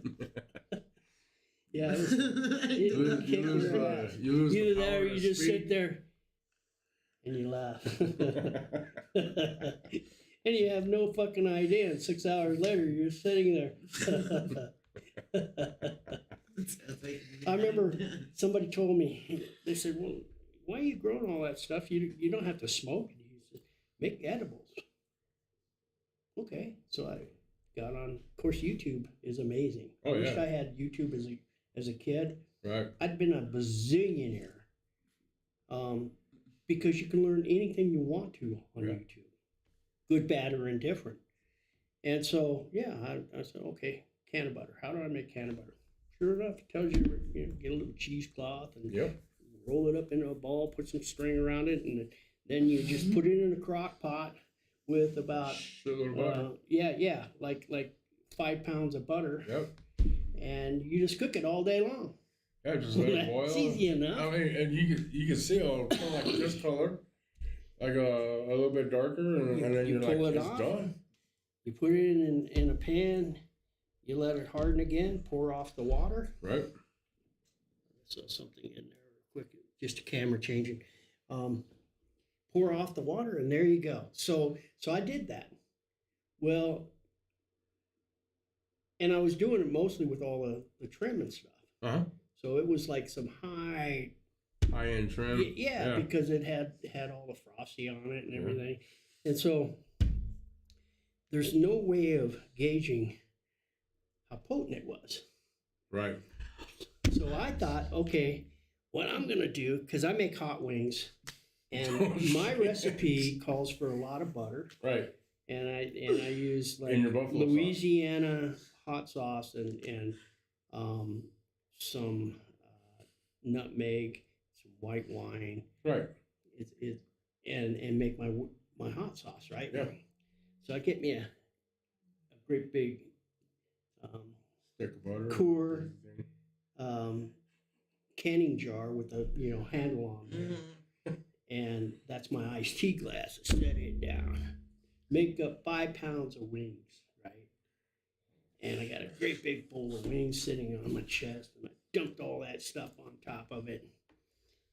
And of course, go sit down in front of the TV, and I'm watching TV and set my glass of iced tea down there on the table, and I sit back and got the bowl rested on top of my belly because it just fits right. Now I'm sitting there eating wings. After about 10 minutes, I'm going, wow, I'm thirsty. But my glass is all the way over there. How am I going to get a drink? 6 hours later, The glass was still over there. fucking bowl of bones in a big bowl sitting on my belly. and a glass of tea because the ice had melted, and there's no tea. I mean, no ice anymore. And I still had taken a sip of that shit because I was too fucking loaded to sit forward and take a drink of my iced tea. And I said, Will, I guess that was just a little too much. Oh man. Yeah. Or it was just enough. Or it was just enough. Yeah, right, right. There was probably days of my life that passed by. Right. I don't know. And you remember, it was worth it. Oh yeah. I'm thinking, oh man, I sure. That's how it works, see? And I could just remember in my mind, I'm going, but it's way over there. It probably wasn't any further than me in a bottle of water. But I've had one like attached to me before where it was like a life support. It was a No part life of support. me. Yeah, pretty wild. Love the story, right? Who we got in here? Rico. Newcomers. Let me check That's here. us. Hey, Abstract, how are you? Just hanging out, just shooting the breeze. Had some friends come up and visit unexpectedly. I was down in the basement and did a tour down there, showed you what the haunted house looked like, but more importantly, had to hook up my Wi-Fi that they disconnected down there. Got that taken care of. Oh shit. Taped everything shut so they couldn't disconnect them any longer. So I got that repaired. And I'm looking for my remote. There it is. It's starting to get dark in here. How does that work with the haunted house? How often are they here? Who's that? The haunted house? They're here through the month of October, and then they've got to, by the end of November, have everything broke down and put away again. So, except for over at Oolthorne, which is now, did you guys ever go over there? To the haunted house? Yeah. Yeah. Okay. Well, now it's even more different than when you guys saw it last. And a little different theme. Some of it stays the same, but some of it changes quite drastically. So We went to the 13th floor in Denver. That's pretty badass inside. really, Yeah. They do a really good job. You guys should have come here. They so far they're rated #1 haunted house this year. Really? Yeah. That is They do a pretty really, amazing. really, I really mean, good That's job. we should. Yeah, but it was. They got me a couple times when walking around the damn corners. This one got me pretty damn good. Yeah. I was like, I think my heart's giving out. According to her, you're easy anyways. Oh yeah, I'm pretty easy actually. I don't charge. You two are very similar people, actually. It's funny. It's like looking into the future. A little bit. Oh, okay. Oh shit. So you're gonna be handsome but grumpy. Mm-hmm. He's gonna be sitting there with Opinionated. his bowl of hot wings on his belly. What we got there? What we got? Monte, how are you, brother? How are you doing, my friend? Almost thought I was going to have to call you today. They disconnected all the Wi-Fi down in the basement, and I didn't know if it had to be reconnected or not. And I know you have all that information with you, but I got everything plugged in, everything fired up again, everything's working well. So, yeah, stand down. I'm doing good. Thank you. And thank you for that. Thank you for that resub, and thank you, Sir X, for that tier 1. Appreciate it. El Navacito, how are you? So yeah, we've they've missed me. I've been gone for a couple of weeks here, not doing anything, just trying to recover. I had another right after my last event, and I'm recovering from it. My heart, it's time for another pacemaker. And I want to hook you up with some jumper cables. Jason Batchelor has liked what you like. What did you like? Oh, my Facebook. You're on Facebook. Hey there. Hey there. All right, cool. So Jason's on Facebook. And for you guys that are on Kick, YouTube, Facebook, I currently don't have the bot up that I can see what's happening in the chats there. I apologize if you guys are messaging me. I'm not ignoring you. I just don't see them. I just don't see them in the chat here. But yeah. Oh, somebody started a hype train. Thank you, thank you, thank you. Appreciate that. Keep it going, keep her going. Gramps needs a new pacemaker. Yeah. So yeah, anyways, so how you guys been? We're doing good. Just working and figuring out life and trying to get things going, and that's about it. Yeah. Yeah. Kind of the normal, huh? Yeah, the normal. Well, at least you guys are getting out, you know. Yeah, staying stuck in the house and even after work, it sucks. So, gotta get out once in a Time to while. live. I couldn't imagine. You know, my biggest fear in life is work. And so I avoid it at all costs. Yeah. My job is to avoid work. It's the 9 to 5. It's that common. It's what the world wants you to do that is the fear, right? Yeah. I don't want to live in that 9 to 5, wake up and just be that same person every single day for the rest of my life. No, I couldn't. You know, I get anxiety when I get like a doctor's appointment or a date that all of a sudden I have to put on the calendar to remember because I know at 2:00 on Thursday, September I know that it's 28th, there, but I'm gonna I've got to freak be somewhere. But I might forget. Why didn't you tell me It's the not my week freak out. before? And then I don't have to fucking worry about it. Instead, you set that motherfucker like 2 months in advance, and now for Right. the next 2 months, all I can think about is being somewhere on a Thursday on the 28th at 2:00. Yes. You know, that's a lot of anxiety on me. Why? Yeah, No. Why do I'm the same way. My calendars and my list are ridiculous. 'Cause I'm like, I have to remember to be here Right? 2 months from now. Yeah, Or make yeah. an appointment. What we got going on? San and Core, welcome for that.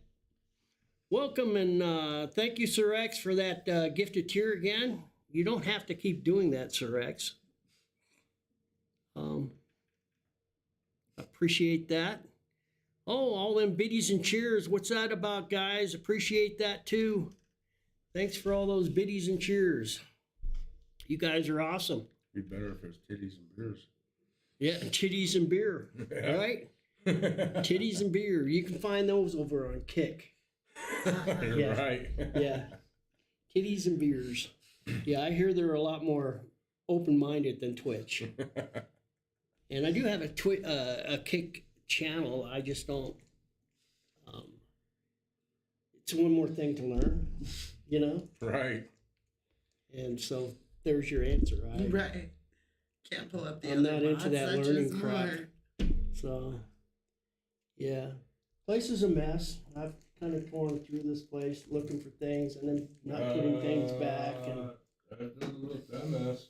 did you ever see that game? This one? Yeah, grab it. Here, set it right here for a minute. It's unlike any Clue game you've ever seen, and Sir X got that for me. I want to see. Okay, here we go. So, you ever play Clue as a kid? Yes. You know, Colonel Mustard killed Miss Miss Sally. Scarlet Yeah, In the library with the candlestick. Uh-huh. You right? Check this out. There's the board. All right, we have the Oh shit! No It's, way. It's the Yeah. Abbey. Sir Yeah. X did this. Yeah, yeah. That's amazing. That is cool. So here's the little tally card so you can see what. That The is suspects, the weapons. So these are like the Finished clue strong. cards. Like I'd be Colonel Mustard here. Oh my gosh. So you get all your clues together and then you put them in your little folder there. So Colonel Mustard, or in this case, it would be This is one of the most thoughtful things. That is right. so cool. He put a lot of so. All of it, even. So we have Mike and Nicole, and then Dennis, of course, and JK Paranormal. Nice. Who else we got? It's just easier to read from the list here. Right. Spirit. Dennis, Sean, JK, Mike and Nicole, Chris, Little Spirit Girl, and then the weapons are Cross, Holy Water, Spirit Box, EVP Recorder, Proton, yeah, and a K2. The rooms are Rampway, Basement, Library, Viewing Room, the Chapel, Abigail's Room, Food Storage Area, Sacristy, and the Abbot's Quarters. So, like, if you pulled the cards, it might say, I think last time I Let's was the show the murderer board. left. Your viewer's Oh, still. It's be gone, careful. it's broke. Ah. No, That's not no. funny. Yeah. So yeah, That is each one so of these are cool. different. The Abbot's Quarters, the Rampway, the Basement, the Library, the Viewing Room, the Chapel, Abigail's Room, and what? Oh, Food Storage Area. And then Abby is in the middle there. That is so cool. Yeah. So then you get your little. That is not funny.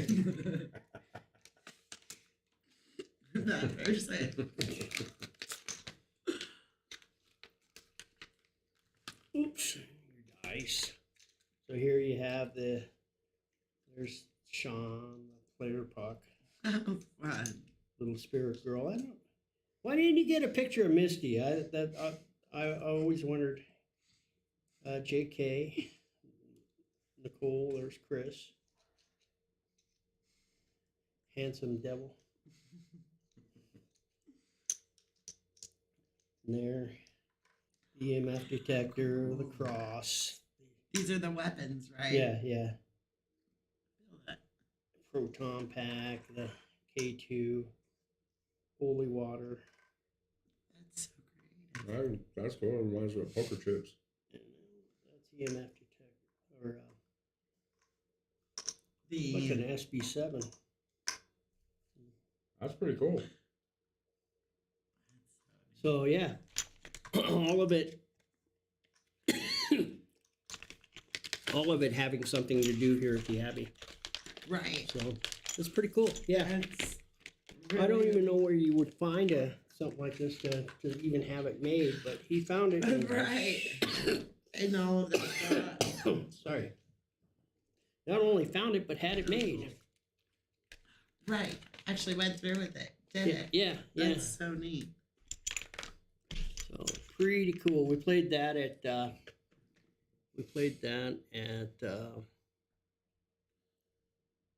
Madness Oh, did you? weekend that we had a couple of weekends ago. The one we tried to get to, I think, was that, or Yeah, it was.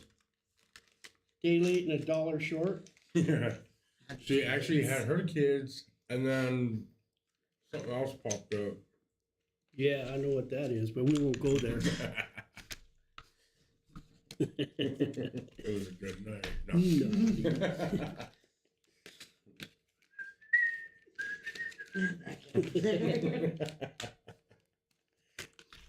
All right, so that's pretty cool. Yeah, That is very neat. very nice.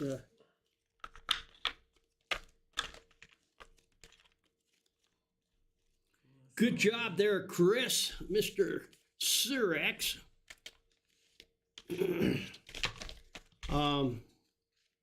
Monty, I don't know if you heard or not, but Sean's dad passed away this week, and so he's been up here. His dad actually works or lived here in Canyon City, so he and his sisters have been here the last few days getting stuff taken care of with that. But thoughts and prayers go out to Sean and his family there. It was expected. They knew it's been coming for a while, so, but still, never easy. yeah, never easy. That is so cool. However, I know when I kick it, there's going to be a lot of partying going on. I hope so, anyways. I hope so. Well, no whiners allowed. Just celebration. You're gonna have to give us a call when that happens. Yeah. Yeah. Everybody know what my word is, because I have no qualms with people. Some people say, "Oh, that's so disrespectful. What are you doing trying to contact them the day that they died?" You know, they're trying to make contact and maybe have a seance or something and try. Cool. And you'll know it's me because I have a secret word. And you know when you hear that word that it's me, because more than likely you'll never ever hear that come out of a spirit box or an obelisk or anything like that. My word is, anybody know? Any of my viewers know? Well, it's not pie. Pie works though. Pie works. Lots of pie. Only pie. Cherry pie. Cherry pie. No. There you go. Sir X got it. Ding, ding, ding, ding, ding. Brass monkey. When I was young growing up, my dad was ex-military, and he was a drill sergeant at one time of his career. So you can imagine what it's like growing up with a drill sergeant. Well, and two, back in the days when I was growing up, you could still work on a car. Mm-hmm. Didn't have all the anti-smog and a computer and blah, blah, blah, blah. You just get out there and take a wrench to everything. So my dad and I would end up working on a car. And my dad would be the mechanic. He's laying underneath the thing. We could be doing something as simple as changing the oil. Hand me a 5/8 wrench. Okay, Dad. So I grabbed the 5/8 wrench, go to hand it to him, and clink against maybe the air filter, and then I watch it slide down the manifold, slide across the alternator, and sure as shit, bounce off the belt straight down between his eyes. Oh shit! And a few choice words would come out from underneath that car.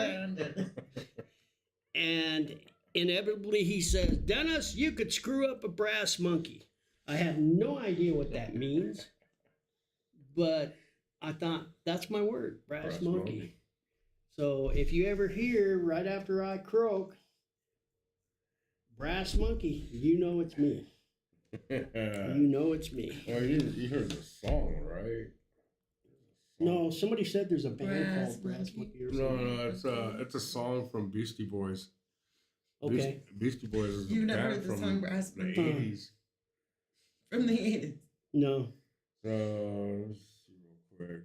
I don't know why I think I'm working this damn You forgot to I just want to know what the hell a brass monkey is. place. You know? Do you know? Because you laugh. Apparently it can't be screwed up, but I could do it. I relate to that one. I don't know what they are either. Yeah, me neither. Yeah. Google me brass monkey. See what we got. What is a brass monkey? I have no idea. I want to know what I can screw up. Just did. YouTube.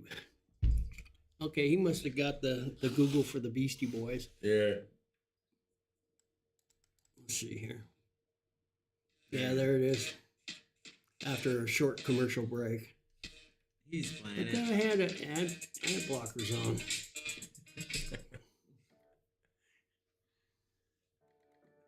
From Central Go Ohio away. to San Bernardino and everywhere in between. one. Amazon. Like it. There it is. Brass Monkey is a drink. Okay, that's all you get to hear. Otherwise, I get copyright strike. Right. Oh, is that how that works? Yep. Check it out for yourselves. Brass Monkey with the Beastie Boys. There you go, guys. A brass monkey slang is used to describe cold weather. Okay. Brass Monkey. Cold enough to freeze the balls off of a brass monkey. Cold enough to freeze the balls off about brass monkey. That wouldn't be it, I don't think. It's all it says. Gotta be something else. Gotta be something before. History. Hey, Dennis. Yes, that's me. Except for when it's not. Nicki Minaj, what? Nicki Minaj or Mickey Minaj. Okay, no, I don't even know what that shit's about. Why do you ask? I'm almost afraid that sometimes, I mean, we'll be at Gramps Hub in a minute. Bunch of old people getting it on. It's not fun. Right. Cheeks and skin flapping every which way. Right. Swing those 80 babies. Looks like we're having pancakes. Oh.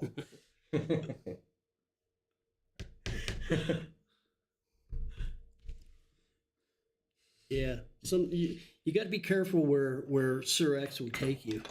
He'll take you down roads, I'm telling you. Some of them you don't want to go down.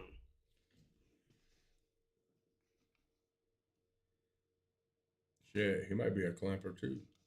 He's from around here. So anything else on a brass? Just brass? Just cold weather or Well, yeah, it can a freeze. drink. It says a brass monkey. It'll freeze the balls off of a brass monkey, but it still doesn't tell you what a It brass even monkey is. says here, So the music on Beach some say that a phrase came by a way of a British sailor. Others insist it was born in Australia. Talk the tail off of a brass monkey. They don't actually know where the brass monkey part came from or what a brass There it monkey is, the brass monkey origins. are all cloaked in mystery. It doesn't tell us. This one You know talks what? about a drink. You know what I noticed? I like your phone. You've got old people size font. It says phone. Oh, Because okay. I can't see. I him. like your Blind. phone. Yeah, because it's got old people size font. It's not my phone. I can't read that little shit, you know? It's like, I can make it bigger too, so.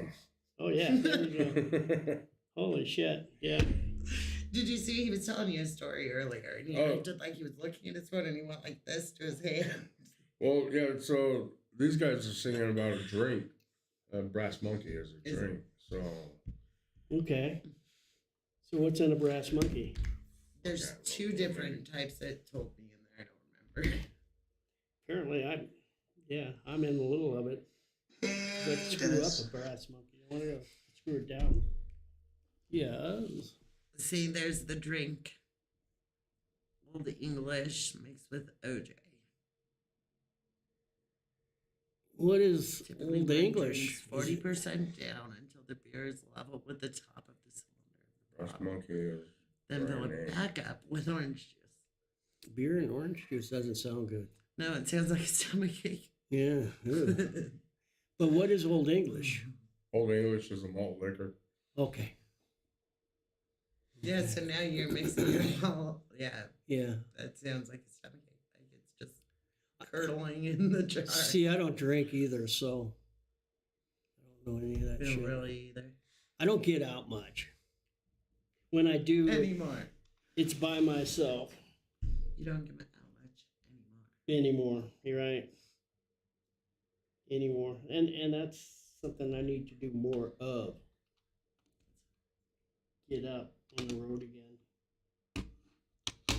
Instead of hanging out around this joint, which is great. It's a paranormal playground, but sometimes you just need a little more. Like the world's biggest ball is down there. Or the Portware Museum. Right. Or the largest Easter egg. There's you know more that you can around find us, that though, in you can Wilson, teach. Kansas. Did you know that? The largest Easter egg. The largest Easter egg. I got a picture of me standing there. I got the world's biggest ball of twine, also in Kansas, as a matter of fact. Who I'm has the standing in biggest- Elvis Presley's birthplace down in Biloxi, Mississippi. We have places like that here. Yeah. Not the world's largest. But we have cool things. Who's that one guy that shot? So Walsenburg, have you ever been to Walsenburg? Yeah. Yeah, I grew up there. Well, didn't grow up there, kind of. Anyway, they have the world's, what is it? Who's the guy who shot the cowboy? A bunch of guys shot cowboys. You know, as you head out of town here and you go through Penrose, Penrose has the world's largest rocking chair. Really? Yeah. You know where the Apple Shed thing is, right on the highway as you head down Highway 15 heading back into Colorado Springs? Well, it sits in front of the Apple Shed, which is shut down now, but the rocking chair is still there. Okay. I think I know what you're talking about, actually. Yeah, like a 40 or 50-foot rocking chair. That's a big ass rocking chair. Yeah, the world's biggest. And I would have to say probably the world's biggest and highest. Colorado's pretty high. We're all pretty high Yeah. most of the time. Yeah. Be at sea level, and Colorado is still pretty high. Everybody here is pretty high.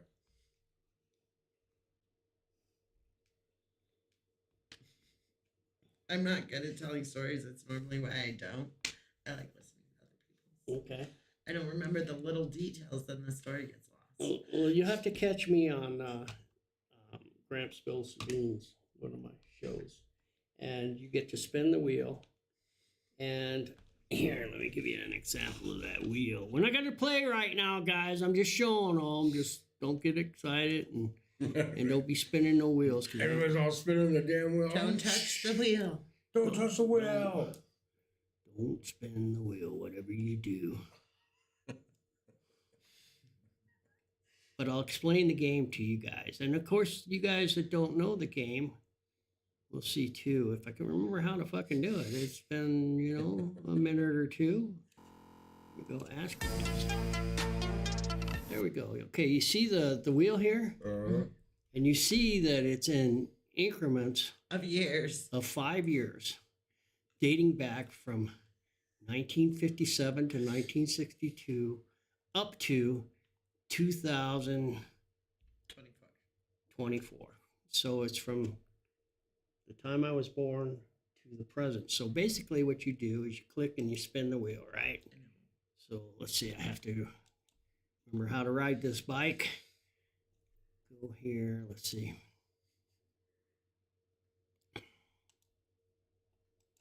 Let's see here. I got to. I have to think. It's been a while. I like his arrow. Giant. He knows where it's at all times. Like your phone. Right. It's like interact or something. There it is. Interact. That's the wrong wheel. So we close that. Yeah. Close that. How fun. So That's we adorable. interact. It's Come all right. on, bring me the That's- right wheel. I don't know why. That's the wrong wheel. That's the It's wrong 'cause wheel. you wanna Hurry go and turn it off. No.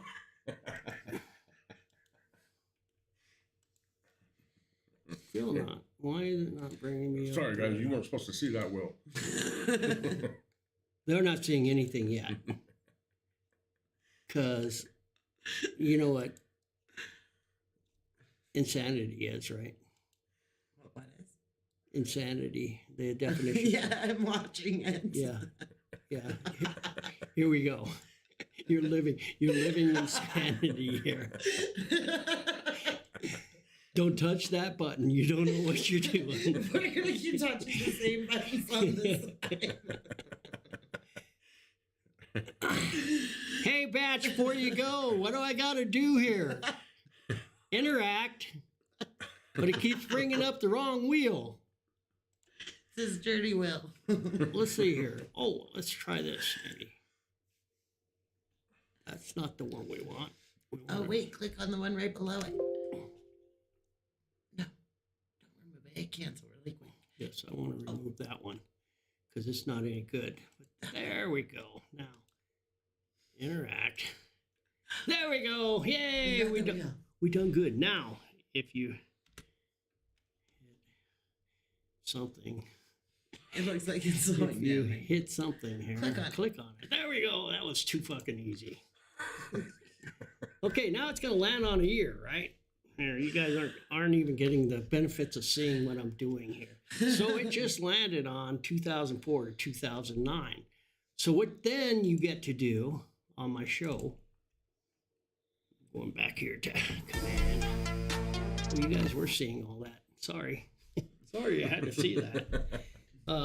So what you do on my show then is you pick 3 subjects: car, pet, sports. And I have to tell you a story of something that happened to me between 2000, 4 and 2009. right? But you get to even find it. You get to go even finer. You can pick any year in between that five-year increment, And you can go back to that year. and then You're able to go back to that Yeah. year, though. yeah, and then I have to tell you something that happened with the car, sports, and an animal. Could be a pet. Could be something. 2006, what happened to your dog? Did you? 2006, I have to remember where I was. Okay, 2006, I was in Coaldale. Car, I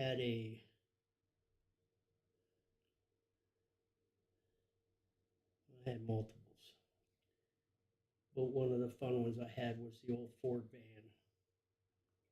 Pets, I had multiples.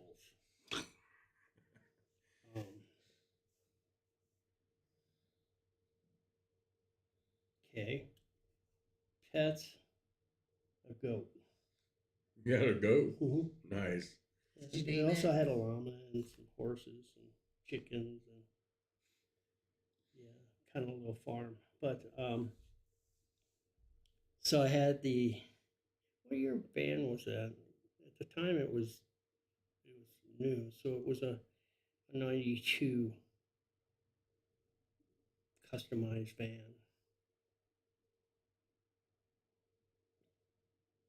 What year? 90 or 2006?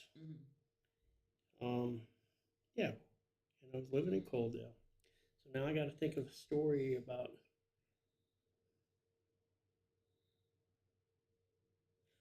Okay, so here's just a quick example of my story. So as I recall, in 2006, I had a 2000, 2000,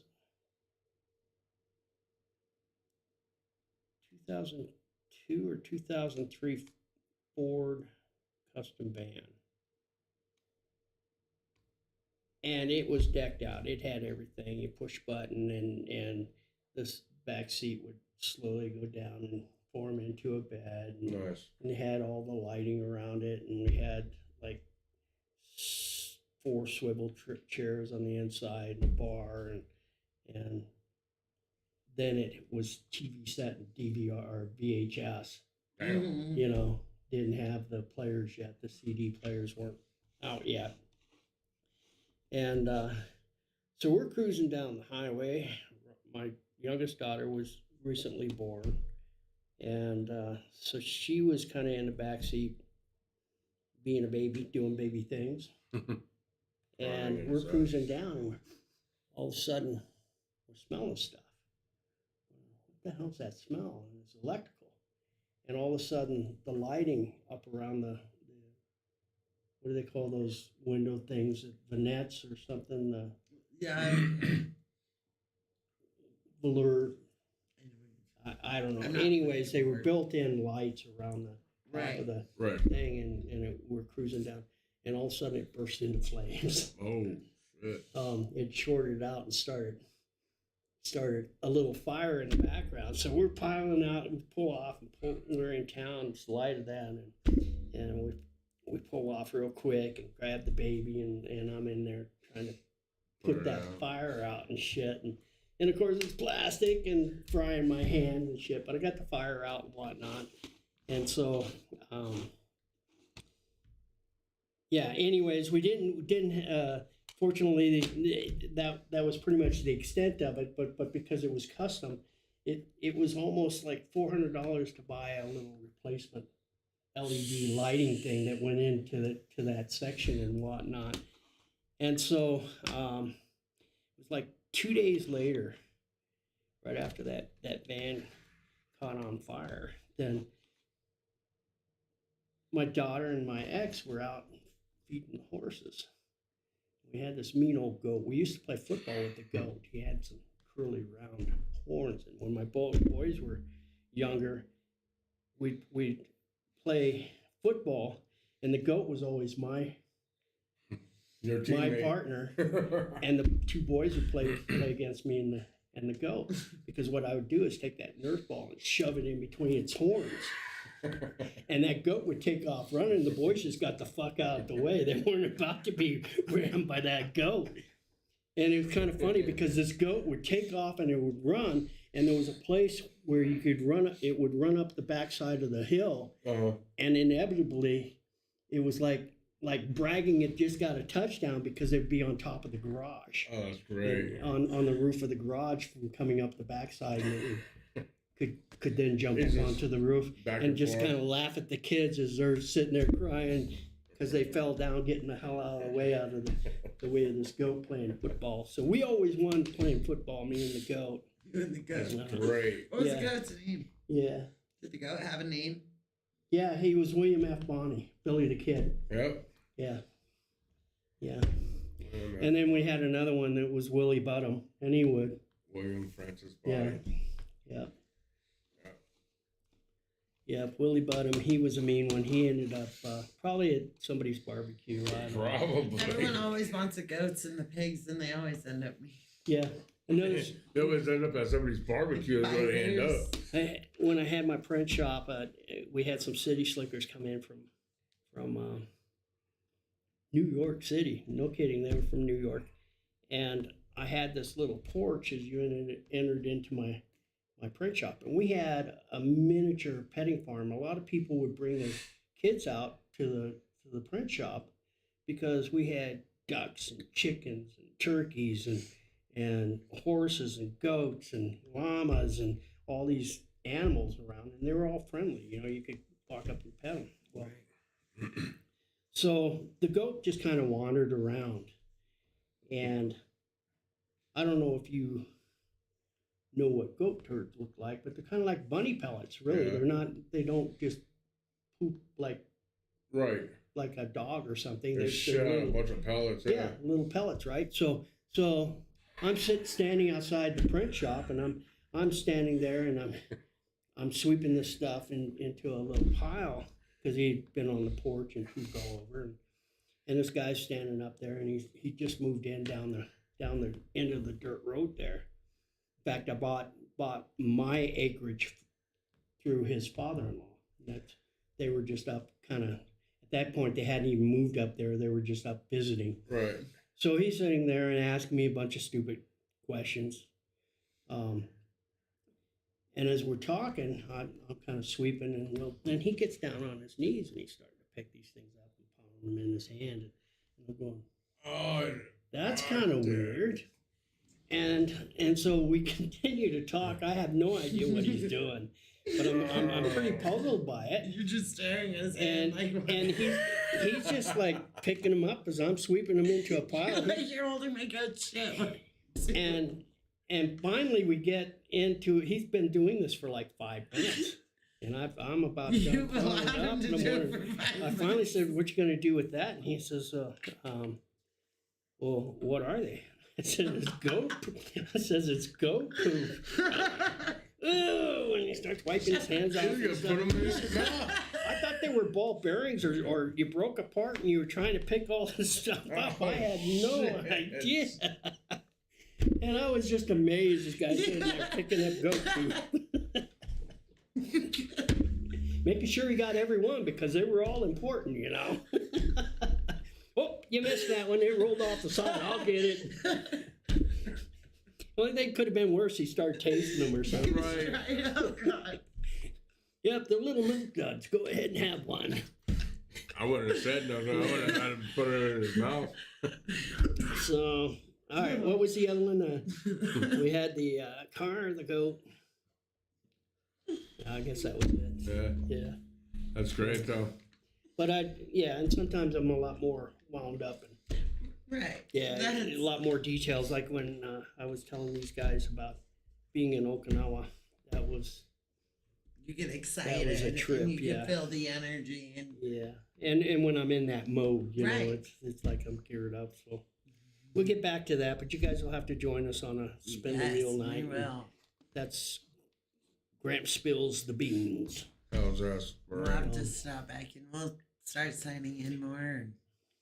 And we were doing a way back Wednesday for a while, and I was going back into my old archives, like 20, 30 years ago, investigations that I was doing back then in some of the different places. Mm-hmm. First off, I was skinny. There's one thing, you know, but secondly, I went to some pretty amazing places, and a lot of the stuff that I took, the video that I took back in those days, were on the old VHS. Some of them I never even converted, but a lot of the stuff that I played back are on the old Sony cam, you know, the night cam and stuff. Right. And so it's fun to go back there and relive some of those investigations and show you some of the crazy places, because I've been, you know, And remind you of some of the crazy places that you've been. and it's fun to go back because I can remember the exact second and words that were spoken and you know, things that happened. That's really cool. Yeah, you can that I haven't remember, thought about because in years. Not everyone gets to remember it.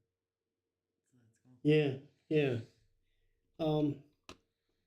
So those are like my way back Wednesdays, and I keep saying, well, I'm going to do this and I'm going to do that. I'm tired.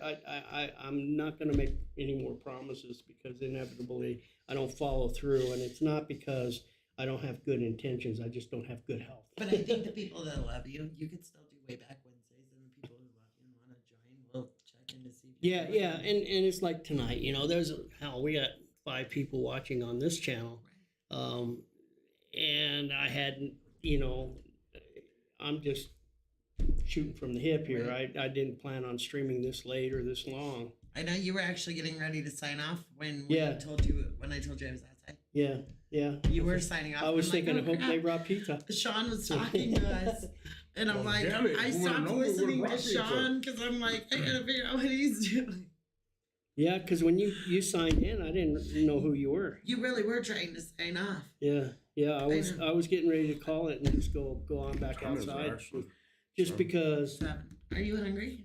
Do you have dinner plans? No, actually, Sean came earlier, and he went to go get KFC for he and his sisters, and took me over and bought me lunch too. So, yeah, I'm good. I'm good. No, He got fried chicken. He's good. fried chicken, Shit, I love fried chicken. Fried And your catfish chicken. too. catfish. Fried catfish, barbecue. Oh. Yeah, where you guys? We're in Lakewood. Lakewood. Mhm. Oh, okay, okay. I thought you had mentioned Arvada. Yeah, our bad. That's where I was living. And And then now he's in Lakewood. Mhm. Liquid. Okay, we're at in Lakewood. Kipling in 6th area. See, my very first apartment was over on 26th and Balsam. Mm-hmm. Yeah. I know exactly where that is. I grew up. Dennis. Yes, yes, you got my full attention. You're just fucking with me, right? Yep, Sir X does that just to make sure I'm awake. Lincoln Lodge. Lincoln Logs. Oh yeah, I told the story about my fear of Lincoln Logs. Yeah. What, stepping on him? Past Oh, tense or no. still? It's much worse than that. Do you still have a fear of them? Oh yeah. I have to know. Oh yeah. You gotta tell us about the Lincoln Log, man. Well, I'll just give you the quick of it. Yeah. Okay, the quickie. 5 years old. Please Don't. make stuff about Lincoln Logs. Don't go shopping for your sister's playing house with 6 cents in your pocket to a grocery store that's across a very busy highway Okay. a mile and a half away without your mother's knowledge. Because she will beat you with Lincoln Logs when you get home. Yes, she will. She will beat you with She Lincoln will. Logs. I had a bed fly across the room, a full blown bed. And my mom was about the same size as me. The bed literally flew across the room because I was about the same age and crossed the My granny very was the busy. worst. She'd sit on the porch in a rocking chair and go tell you to go get me a switch. And that meant you didn't want to get a stick I know. because if she didn't like it, you had to go back. Uh-huh. And that meant she wanted one of those stingy, stringy, like weeping The willow one that was gonna type. whip. The one that flexed. When But came back. when she said, "I'm gonna blister your ass," it was literal. Mhm. No, it was. I had to pick my belts. And so if you pick the wrong one, they just pick it for you. Yeah. Yeah.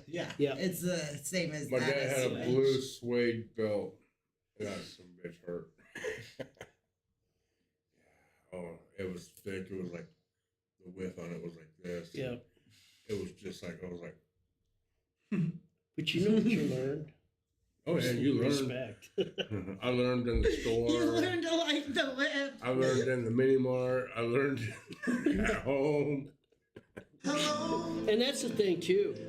it's me you're looking for. We know you're there, Sir Rex. Oh, it's We know pretty you're sure. there. You're always there. Yeah, and that was the thing, too. You know, you see so many kids so disrespectful Oh yeah. and nasty and naughty and But mean to they their kinda- folks right in public. And not only that, they will give you shit. Their kids will give you shit. You They know? have no fear. Yeah. They have no And- fear. And that's the thing. Mhm. My folks were not afraid to shake your shit loose right in the store, and it was not. I'll buy you something if you stop crying. Right. I'm gonna give you something to cry about. My dad pulled my pants down in the store, whooped my ass. Yeah. You remember those days? Yep. Yeah. Whoop. Yep. You know what? I never had to do that. I learned to flick. And I don't think we're all fucked up and have mental problems because of it. No, hell no. You just want to get beat. Yeah. So Weird. you learned how to be a lot more You learn stealthy respect about it. to You didn't get respect. caught near as much. So that when you did get that beating, you definitely earned it. Right. If not for that, you knew what's coming. if not just for that one You're like, I item, it's didn't all do the it, but I'll shit you take this got one for away the with. shit you don't know. Yeah, hell yeah. I remember those. Yeah, we need more of that now. We need a lot more. We need like I was telling a story earlier about some little kid. I walked into Walmart this summer, and there was this little kid in nasty, dirty shirts, a dirty frickin' t-shirt, and I'm going through the meat department, and they've crawled into the meat department, sitting on a Shut the pile fuck of steaks and stuff to cool their ass because it was hot during the summer, and Mama sitting there laughing about it instead of saying, "You get your ass out of that freezer." And finally, I said, "Look, buddy, get out of there. You got no Right. business in there." And her mom, her eyes were like big as Dare you speak to my yeah, kid? yeah, and then it turned into rage for me talking to her kid that way. And I said, "Are you not going to teach your kid I anything?" would turn around and thank you, and then I'd look at my kid and start laughing. And I say, I let other people do it because it's not just me. I don't understand why other, yeah. So what I like to do, I have a 6-year-old little girl, and we took her to the penny arcades over in Manitou a couple of weeks ago. She fell off. Oh, that shit She was pretended great. to fall off. There was a cute little old couple sitting behind us, and she looks and sees them, and I'm like, I got low. Oh, she hit the ground. She did hit the ground, but she's a tough little cookie. She wasn't hurt. She was not hurt. She wasn't hurt. And she looks at the older couple, starts to get a tear in her eye, and I said, "If you put it on right now, I will take you home and cook you for your brother." She started laughing and walked away and went and got on another ride. I won't go cook her, but she laughs. The world. She goes, I bet you I taste great anyways. She took off, she walked away and she tripped over a little curb and her daughter starts freaking laughing as she's walking away. I'm like, this is great. I love this. She'll Yeah. cook me first. Yeah. I don't cook. She goes, I bet you I taste great. Right? Yeah. Though, like, she doesn't get to walk around and pretend that, like, or act like a brat. Right, she doesn't get to own or act like a little brat about her. I mean, her mom takes care of everything, so, and she knows better as well. Majority of the time, she That's knows why better. she laughs and walks away at 6 years old. She's like, she's not wrong. Like, Yeah, she's a smart little one. So, her and Anissa, oh, those two together, yeah, they're funny. Her son too. He's a smart kid. Anissa's a smart kid. man, Oh. it's been working. All three of those kids together. Trying to come down here as much as we can. Yeah, we're trying to visit you as much as possible too. We like, Like to live in the mountains. well, we like being around you as well, and we like visiting you. You're a great guy, and Oh, don't start that shit. no, serious. I'll let him do it. Since the first time we met you, Lies. you and lies, I'm Sean, telling you. no, this guy right here, hell yeah. Don't listen to him. You guys meet him in person. He's excellent. All right. How much that cost me? 500. That was just for the first 30 seconds. The bill is in checks in It's the more than mail. that. Checks in the mail. Yeah. No. If you guys ever make it to Kansas City, make sure you stop off, see Dennis. Dennis and Sean. Do most of your viewers do you know most of them in person? Or? Quite a few of them. I'm getting up around 1,000 viewers now, so I can't possibly know them all, you know. Right. And there's And then a lot Mia of people. Tortilla shows up and you're like, who the hell's I got a yeah. Let's see who I got.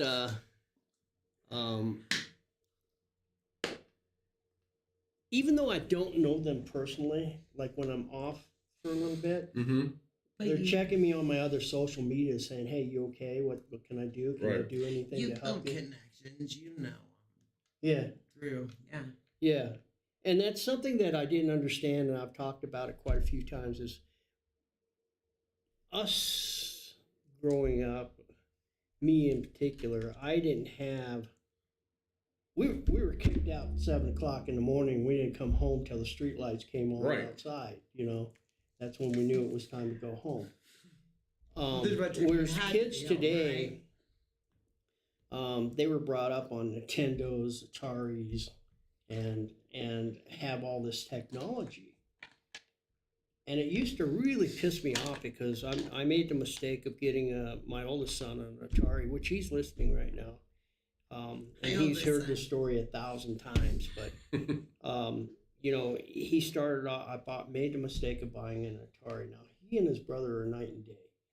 Nick, you would never find him inside the house. He was outside doing something somewhere, or Nick was always an entrepreneur. He was trying to figure a way to make money. You know, apples would start falling off the trees, and there was a parade in town. He'd gather them up, throw them in a wagon, and was selling apples for two for a buck or something like that. That's actually pretty smart. He would sit outside the second-hand store when he was, you know, before he even started second grade, and sit out in the parking lot when I was working Saturdays in the print shop.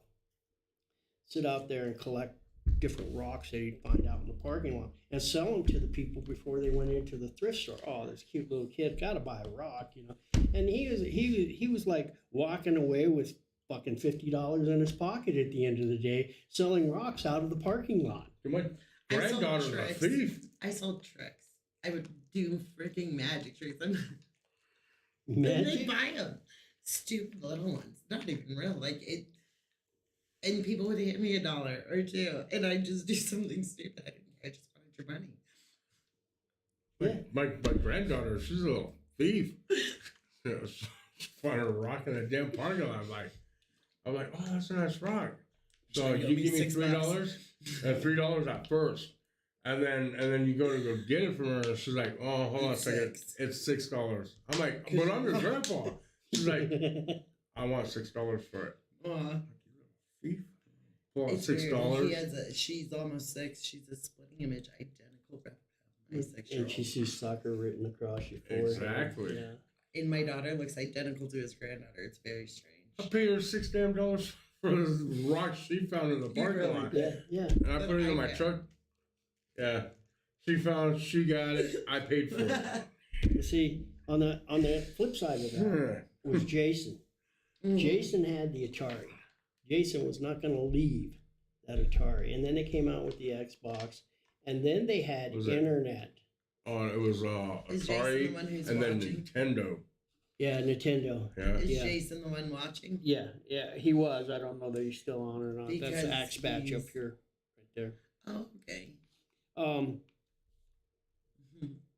When they came out with the Xbox and then they had internet, not dial up, not like, hey, don't make any phone calls. Right. AOL. Like Yeah. real internet. Yeah, so they had real internet headsets and they're having conversations with friends all over the world playing the same game online. Used to piss me off because then it was impossible to ever get him outside to do anything. Right. And I get so angry, and he says, Dad, you don't understand that these are my friends, these are my people. And I never did get that. I never caught on to the, come on, you're playing some stupid video game. Well, it's more than that, Dad. I'm hanging out with my friends. Till I started my Twitch channel, and then I found out what it's like to have friends online. So- and people that are actually concerned about your health and wondering how you're doing, and you This is something I need to hear. My son, that's how he got me like that as well. One day, he's like, I said, "Come on, let's go outside. Let's mow the lawn. Let's do something. Let's just get out of the house." He's all, "But I'm online." I was like, "I want to know what this kid's doing online." So I bought this game called Secrets of World War II. It's an airplane game. It's like a bunch of jets and stuff like that. Mhm. I said, "What do you think of this?" And he's like, "Yeah, let's play this." So put the disc in, downloaded everything. We jumped online. Actually got a hold of like 25 people, and then some of his friends jumped online, and then I jumped online, and I bought a console, and he had a console, and we had a headset. He had a headset. All his friends had headsets. It's a place to hang out. Everybody now. had headsets, and we're all talking shit to one another. Yeah. Fuck you, I'm gonna go to your house. Your mom's this, your dad's that. I'll go to your house and beat your ass, and we're just shooting each other down with these planes, and then and then You're playing. the cameras started coming out. And you could hook it up to your TV, and you're like, shit, now you can see everybody. Yeah. And that was even better. Yep. So now you have a little box in the corner, and you're just like, you're having a blast, and you can see each other, and you're talking shit, and flip each other off, and everything is great, right? And then my dad, I'm staying at their house at the time, and he's like, when are you guys gonna get the hell off those damn games, this and that? I said, Dad, if you ever got on one of these, like, I'm not into that bullshit. And he never did, but I'm sorry he did. But he was like, this is bullshit. He's you were supposed to get your son off that damn game, and we're supposed to we're supposed to go somewhere, and now you're That's stuck the on problem it, with just it. like him. That's the problem with it is these kids, you get stuck in it, and then you no longer leave. You don't go do the things, and you get stuck on it. And See, in it. that's what Sir X just said down there is, I play GTA, Okay, and I'm pretty decent at GTA. Yeah. right. And they find out these little fucking 10 and 12-year-old kids that just kick your ass all the time. I don't care how good you are. You ain't better than a 10-year-old. No. You know? My 12-year-old would look, yeah. Them fuckers are quick. They're Yeah, fast, they you know? are. They've evolved to play these technology things that we don't. We're still learning. Yeah. And so I get up there, but I'm pretty decent about GTA, and I play a pretty good game, and I'm now at a level that I own a lot of properties, make a lot of money and stuff like that. But before Xbox One, I was playing on Xbox, and I had a modded account. So it didn't matter how much better you were. I would turn your fucking ass into a Christmas tree or a campfire, or I'd sick a tornado on you and just blow you the fuck off the Right. map, you know. I had all the money because I would just if you needed money, I'd get next to you and just do a money drop and start sending my love on top of you. And that was fun at first. And then, But when you know you're going to get on, you're going to win every single time. Right. And you got so much money that there's nothing out of reach for you. You didn't have to earn anything. Right. All of a sudden, I started feeling the entitlement. So when I switched over to the Xbox One, I decided I'm going to be legit. So everything that I've learned, or everything that I have, I've earned. All the money I've made is real and legit. Right. And I've enjoyed the game so much more because Right. I've actually had 'Cause you to did play it. the game.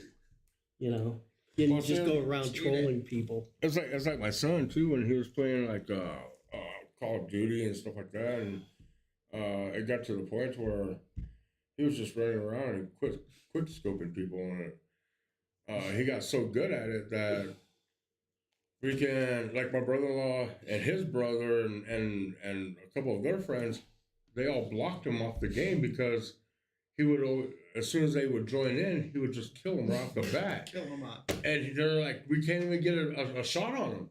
I said, so you guys block him? I said, you guys unfriend him and stuff like that? I said, you guys are dirty. He goes, but he's dirty. He don't even give us a chance. I was like, it's not about a chance. He's like, but we don't even get to play the game. He goes, by the time we're done, the damn session is over. He's like, they were just sitting here.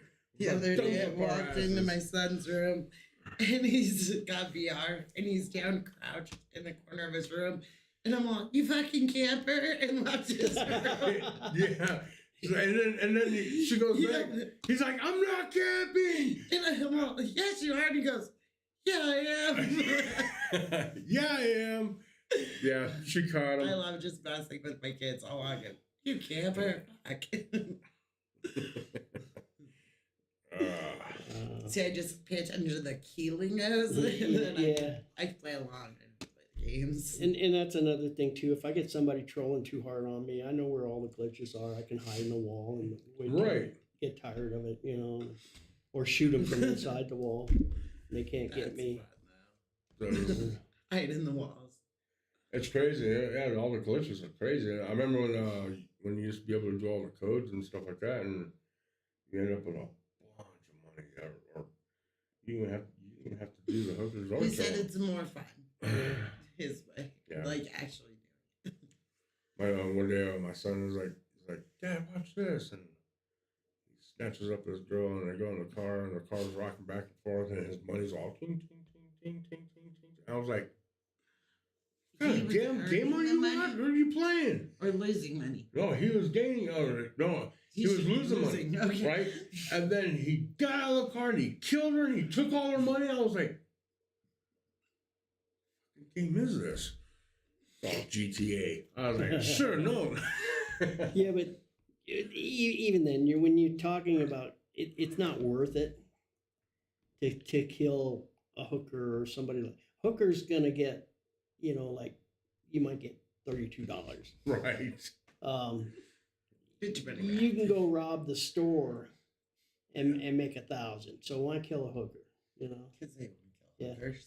Instead, do a Is double it- double. A double double I is think- great. Spend the money for a double double. You won't regret it. You won't regret it. And all you see in the game is the head bobbing up and down Yeah. behind the But it's still dashboard. worth it. Yeah, get the double double Get the double. I can't. or a nice lap dance. You know, go up to Hookies and get you a lap dance. That's what it is. Hey, nothing wrong with a little TNA. Hey, nothing at all. So, GTA Logic. Love it. That's fun. This is fun. right. We'll come back. Yeah. I haven't played in a month. I should get on and play. probably tell me, well, it's time to pay your $56 membership again. Yeah, it's crazy when PS4 came out and Xbox. There's a train wreck northbound out of Pueblo. Really? Yeah, that's what Sir Extra said. It's say what?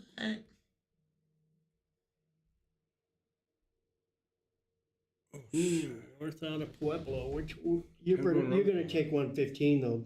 Yeah. You'll pass the world's biggest rocking chair. Okay.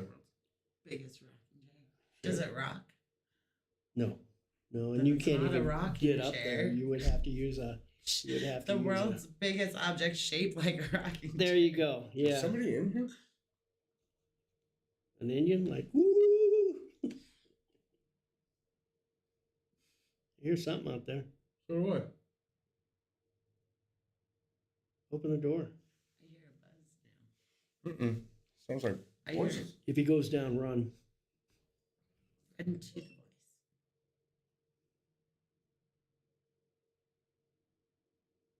Stop. Is it my computer? A fan going off on the. No, it's not. It sounds like. After I don't see anybody in the cameras. See where I moved that one? That was the basement door. Now it's the. I moved the camera so I can It watch sound the like people as they somebody come talking. through I the hall. hear the noise, though, I hear a really high pitched sound. That's why I keep saying. It's not high pitched sound. I know it's- you don't hear it's it, it's a Justin. low. I hear that, but then after that stops, I hear a high pitched sound. Huh. I'm It's like, I crazy. know you know. It's like a low Rumble. voice. So that's sorry. Tell me one more time. This one here. Yeah, here. Oops, here. Bum, bum, bum. By the way, guys, you guys can see this too. Just so you know. You know. So I switched the camera that was watching the doorway that opens by itself. Mm-hmm. I just turned them around. So now the people come out of a haunted house coming this direction here. And then I catch them as they run into these dummies that are down there. And I catch them freaking out. Yeah. So I got to watch them get that jump scare thing going on. Occasionally they'll put a real person like right here. I think they always should. Yeah. Yeah, they used to, should but I live don't that. think they have as many actors this year as they normally do. A lot of them have left. Yeah.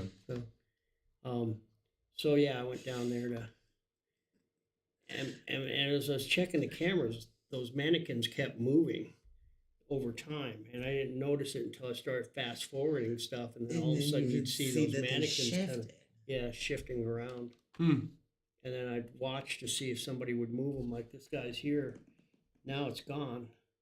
His cloth was earlier all the way out like this one. Mm-hmm. And now I see it's kind of tucked back there. But every now and then, too, you'll catch a mouse running through here or something like Oh, that. okay. Yeah. So,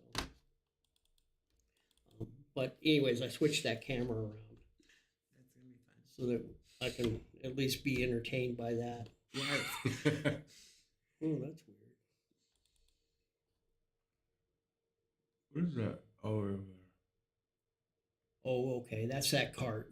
It looked like somebody was kind of Bent over. Yeah, Yeah. but it's not. It's see, here's one arm of the cart. Uh-huh. Kind of makes an M. Yep. Mm.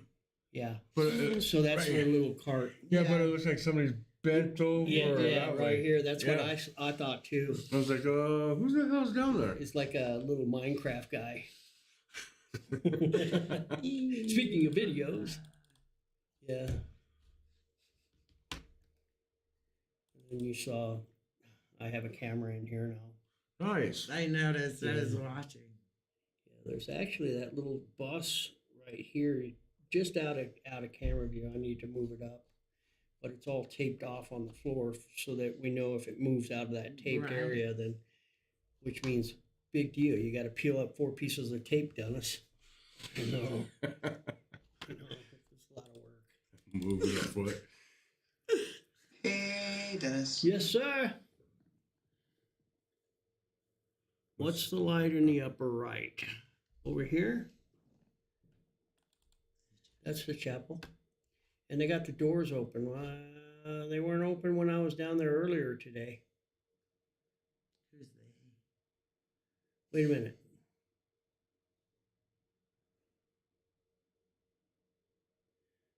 I'm gonna have to double check that. I'm not sure. Let's see here. Now I want to see because I don't think those doors were open like that when I was earlier. When I was down there earlier. Let's see here. Find out here very quickly.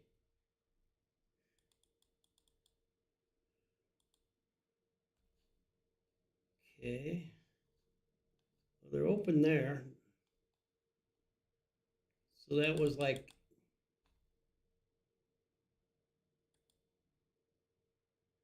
yeah.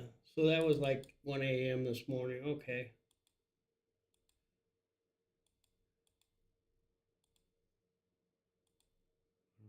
They're open all day.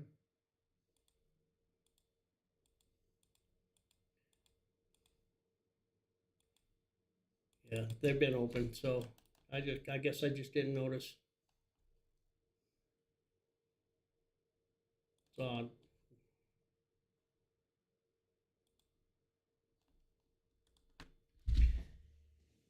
Okay. No mystery there. Mystery solved. Anything creepy been happening? Sean's been coming around a lot. What's in the upper right of Abigail's room? What? In Abigail's room, is that In the upper right. Abigail's room is Lower left. Lower right. hiding. Over there. Where you need to look? upper? What's the light upper Oh, right? here, that's the IR light That's our reflecting left. onto the window from Is this there a light camera. on the right? I don't see one. And that's a light over at the apartment complex out the window. Did you see the eclipse yesterday? Okay, gotcha. Okay, It was gotcha. left side. Oh, okay. It was last night. Yeah. Did you see the eclipse yesterday? Hmm? Did you see the eclipse yesterday? Only somebody got some pictures of it. Yeah, no, I didn't see it personally. We had a welder's mask, and so we got to look through that. Which was Oh, really cool. cool. They actually have a guy coming here from NASA. Oh, that's awesome. What time was it? About 10:30ish. Last night? no, And yesterday. it's in the middle of the day. Yeah. In the morning. Yeah, it completely covered it. Well, no wonder it was before I got up. He's like, shit, I was still asleep.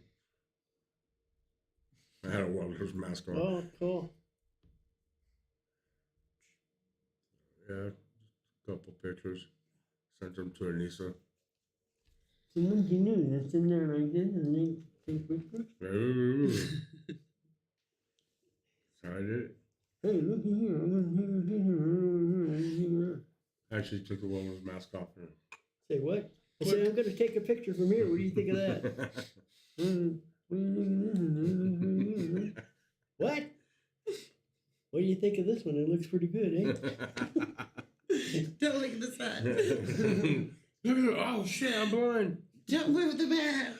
Got a story about that. As I recall, it was 1968. I was in southwest Denver, going to Gus Elementary, right down the block. Of course, we didn't leave till after we saw, who was it? Blinky the Clown always had his morning show. Yeah, we sit there with some Blinky. hot cocoa, stop at the McGowan's house, catch the last little segment of Oh, Blinky shit. the Clown. Here we go again. Here we go again.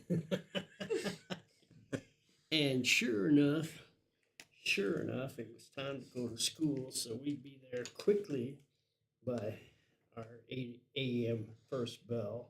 Of course, we had to wait for the crossing guard at Yale Street because it was a very busy street. You learned that when you were 6. Kind of a busy street there and crossways between one side of town to the west side of town. And so it was quite active.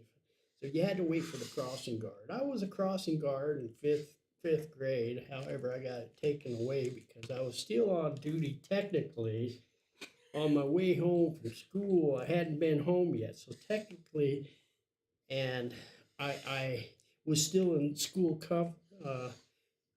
under school policies and knocked the shit out of Jim Wilson. Beat him up pretty bad, but the little fucker deserved it. And he was actually 2 classes above me.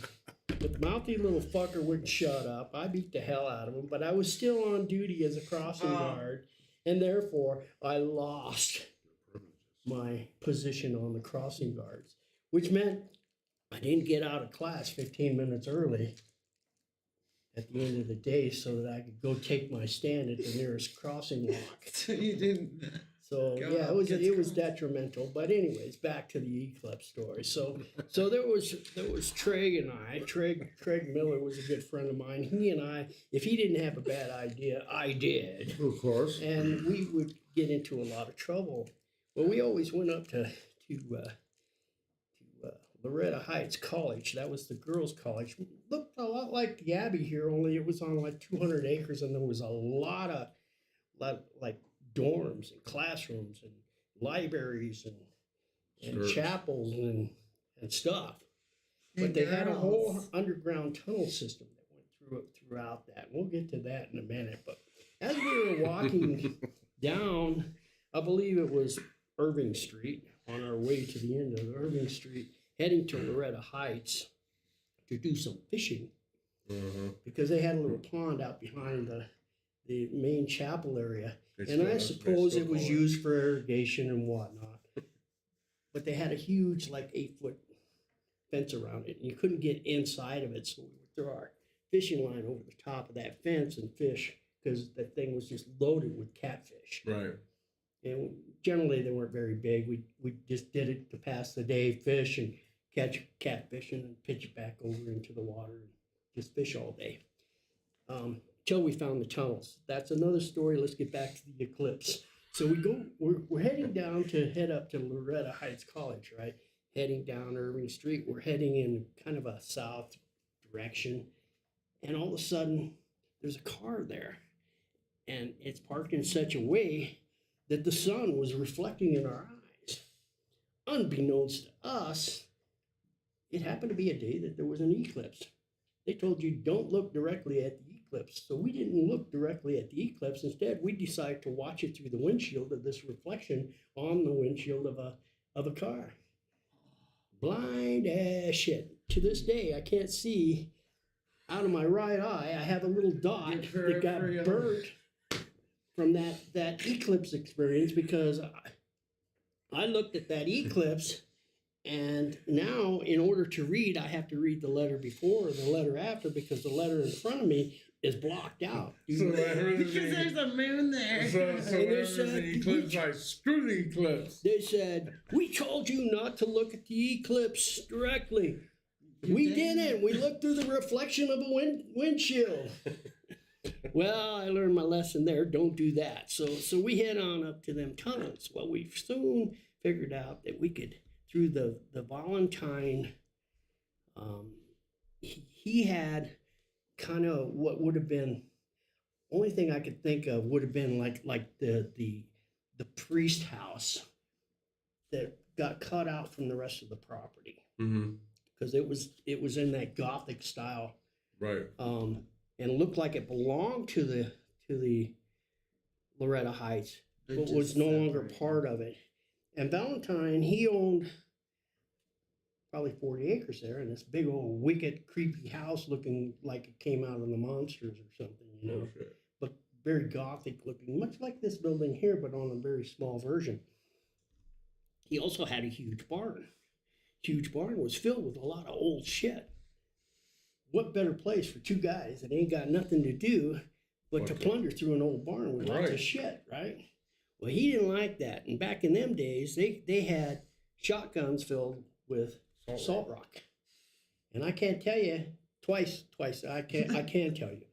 Twice, I got my ass blistered with rock salt getting caught in that barn. Somehow he always knew we were in there, and he would shoot us in the ass. Well, one day when we were escaping being fired upon by old man Valentine,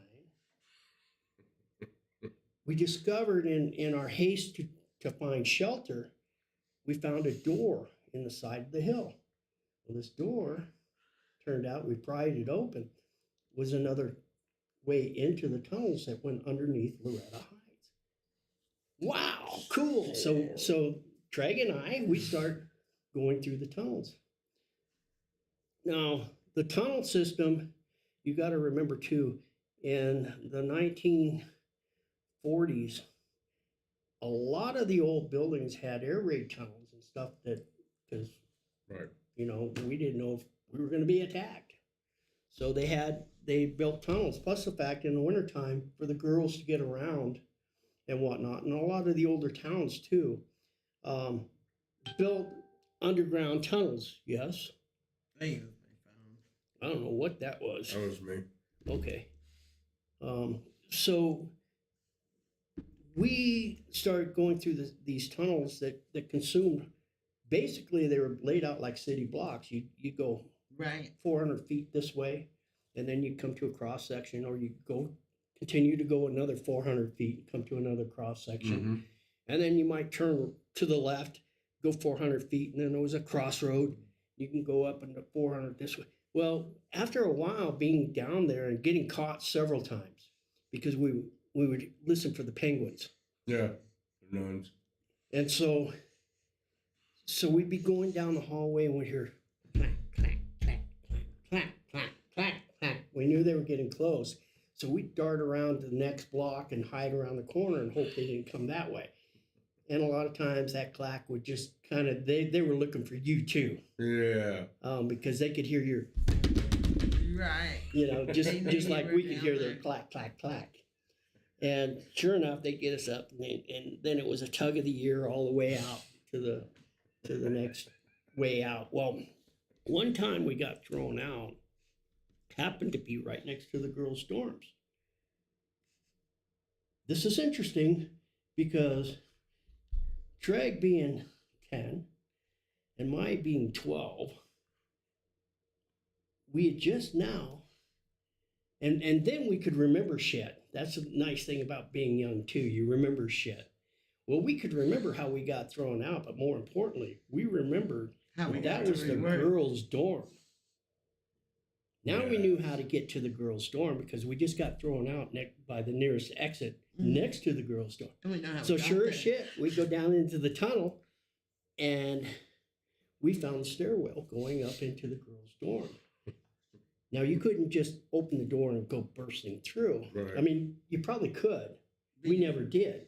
But they had like a lot of gymnasiums. They had one of those big doors, and then the windows with like the chicken wire inside the windows, so you could see through them. And we noticed right away, we're very observant at that age too, that women don't dress the same inside their bedrooms, so to speak, as they do on the outside.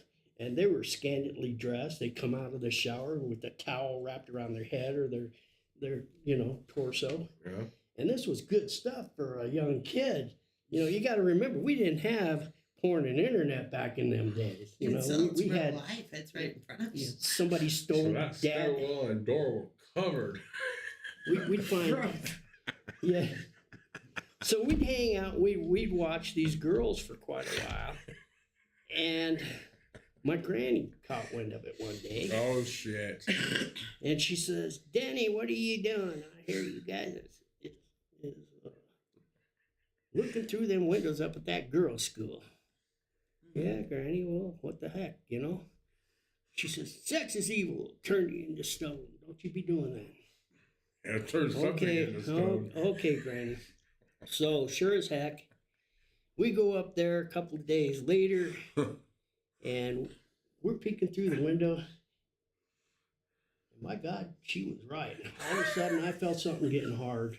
And I was turning to stone. So we had to knock that shit off because I knew that if I didn't, I was going to turn into stone. Oh my gosh, she got you. We actually got caught again, peering through the window. By true enough, and I remember her name to this day. And if she hears me, I would love to come in contact with you again because we became good friends actually. And her name was Prudence Ergman. That was her real name, and I can't remember what her roommate was. But Prudence Ergman fell in love with me, and I was the talk of fucking 5th and 6th grade because I would have Prudence Ergman show up in her little. It could have been a fucking Corvair, but it was a convertible. Right. You know, her and her girlfriend to pick me up to hang out with them for the day. So I was dating at 12 years old. I was dating a college girl from the Catholic school, and to the day that my sister died, she would always retell that story about her being in awe because these college girls would roll up in their convertible and wait for me to come out and jump in the convertible so we could go hang out for the Now imagine it flipped. day. Say it was your sister. They never would have let her jump in the convertible. Right? Exactly. No way. That's the issue. No way. Yeah. So when you were turning the stone, was the stone leaking? Shush! I don't want to hear about a leaky 12-year-old stone. Oh, it was spewing. Yeah, yes, it was. Yeah. No, I just throw that in because it's funny, but sex illegal. I'm a Turned me into boy. stone, and I felt something getting hard. It's getting cold. It's a great story. I like it. So, anyways, long story short, don't look at eclipse with your eyes. Yeah, no shit. All of that. All after that. Be careful, you might I turn tell stone. stories like you. I just need to go with them. Yeah. Instead of Well, stopping you halfway. got to remember that when you I have start to to go remember down my that end rabbit point. trail, get back onto the trail. I tell stories like that. Oh, I know you tell stories like that.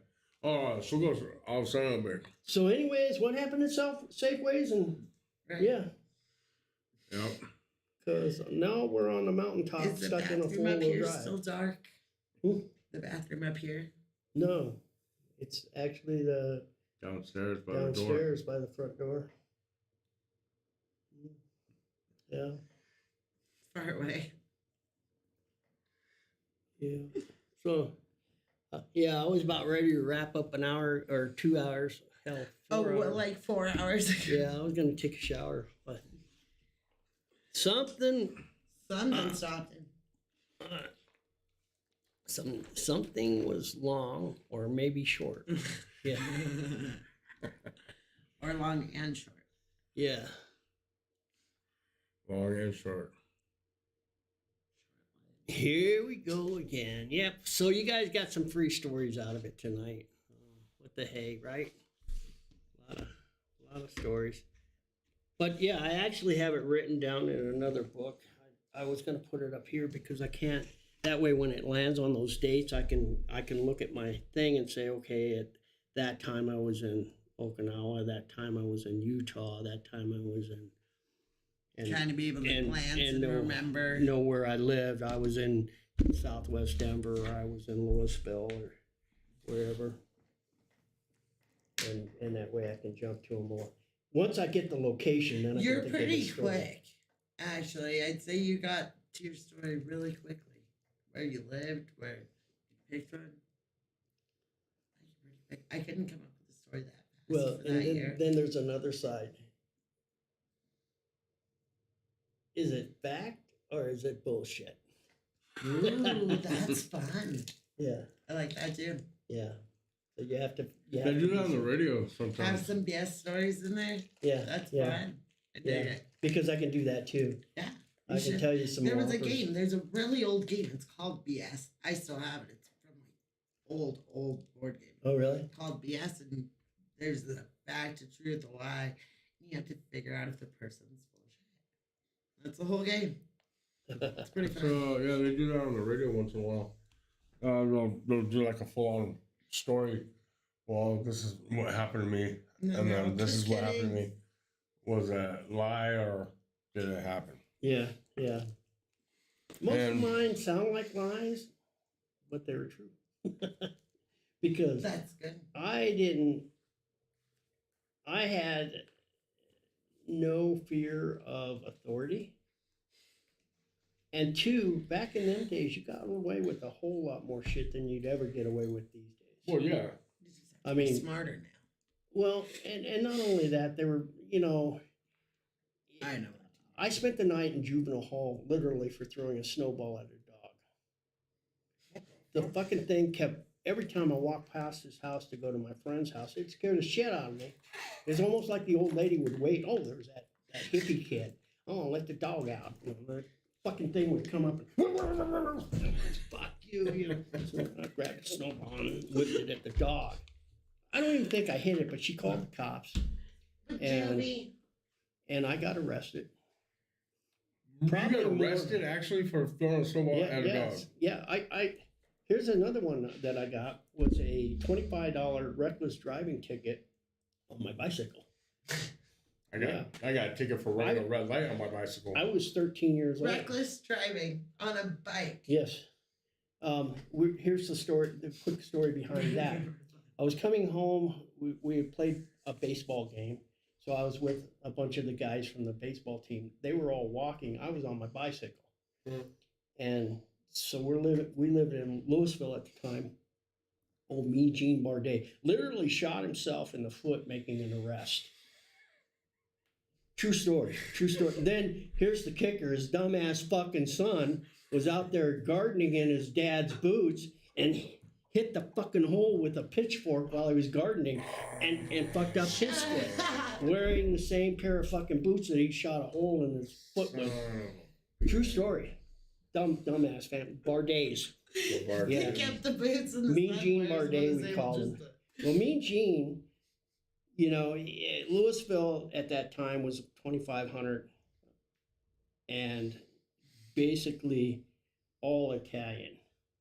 And I come in from Southwest Denver. I'm full blown freak. I got long hair and I was, but they accepted me because I got along with the jocks, the rednecks, everybody. I got along with them all because I was quite athletic, loved football and baseball and shit. But I also was the class clown and always cutting. Hard to believe, right? You were down. And I hung out with the smokers all the time. So I got and at lunchtime I'd only go into the school to play pitch or spades with the rednecks at lunch. So I got along with everybody. At any rate, so we're walking home after this baseball game, and there's this group of 5 or 6 of these kids that were on my team, and we're just talking. All of a sudden, Mean Gene pulls up about a block behind us, and he's creeping along about 4 or 5 miles an hour, just kind of seeing what this gang kids is doing, And it was like 5 o'clock in the middle of the summer, so it wasn't even close to getting dark. It was like late, middle of the day practically for the summer. And so then finally he starts speeding up real quick. And as I'm talking to him, I'm just kind of swerving around in the middle of the street there. Mm-hmm. Partially that was to aggravate him, and we're right down Main Street. Of course, there's no traffic on Main Street. So I'm swerving my bike back and forth. And next thing you know, he comes whipping by and whoop, whoop, and he pulls off in front of me. And as he goes by, he says, "Meet me up there." Okay, so I'm being cool with my buddies all watching and everything, and so I go pedaling as fast as I can up to his cop car, and my intention was to do that little fancy side slide as I hit the old Bendix brake and send that bike on a slide and stop just in the nick of time from hitting his bumper. Good in theory. But what actually happened is I had about a block to get as much steam up as I can. I'm pedaling to beat the band, and I'm pedaling. I get to a point where it's time to hit the brake. Mm-hmm. I hit the brake, but I also hit a patch of gravel. Oh, The shit. gravel sent me swerving sideways and shit. And I kind of flipped up and kept my momentum going. Oh. Next thing I know, my handlebars hit the side of his cop car, and I scratched his cop car from bumper to bumper After with my running handlebars as I'm sliding down the side of his car. Oh, Yep, Nice. $25 careless driving on my bicycle. I have to run downstairs. I gotta take a piss I real just feel a bad. little bit. Yeah, I'm gonna wrap it up here, I think, and Yeah. head out too. But yeah. All right. Well, you guys know where it's at. You need a flashlight? You sure? I got one right here. I got one right here. Look at the flash. You want to see it? I don't know if I can anymore.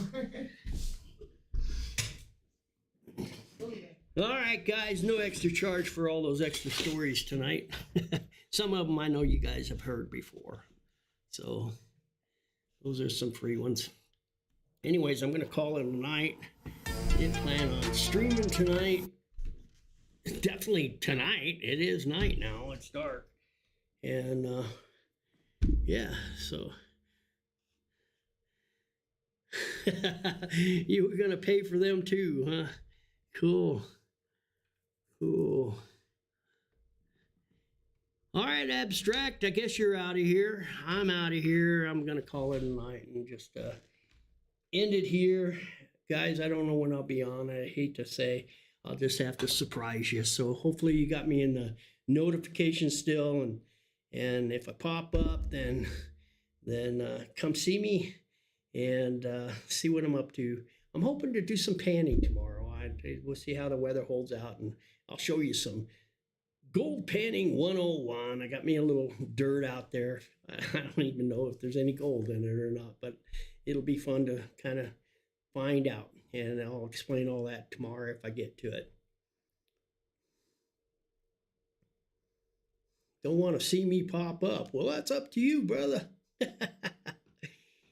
See if my chat pops up. How's that? Yeah. Rico, thank you. Thank you so much. And I'm going to go check you out on Facebook, and I'll check that when I get out to the RV. Make sure, yawning there. Make sure I guess I could do it right now. Facebook. See if I got a friend's request.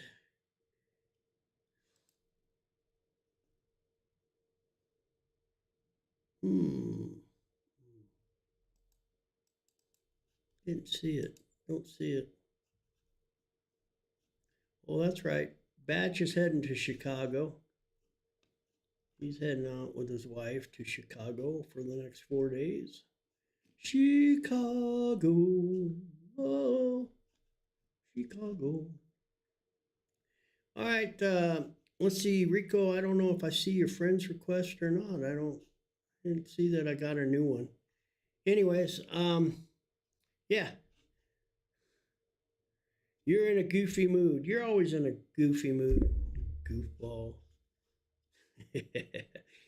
All right, guys. So I'm going to call it a night, and we'll see if I can get on tomorrow or in the next couple of days. We'll do some gold panning and some more BS. How's that sound? In the meantime, you guys stay safe, stay healthy. And as always, you know what I'm going to say next. I'll see ya when I see ya. Thanks for dropping in, guys. I certainly appreciate it. Thanks for all the bits and cheers, too. All the love. Appreciate it. Back at you there.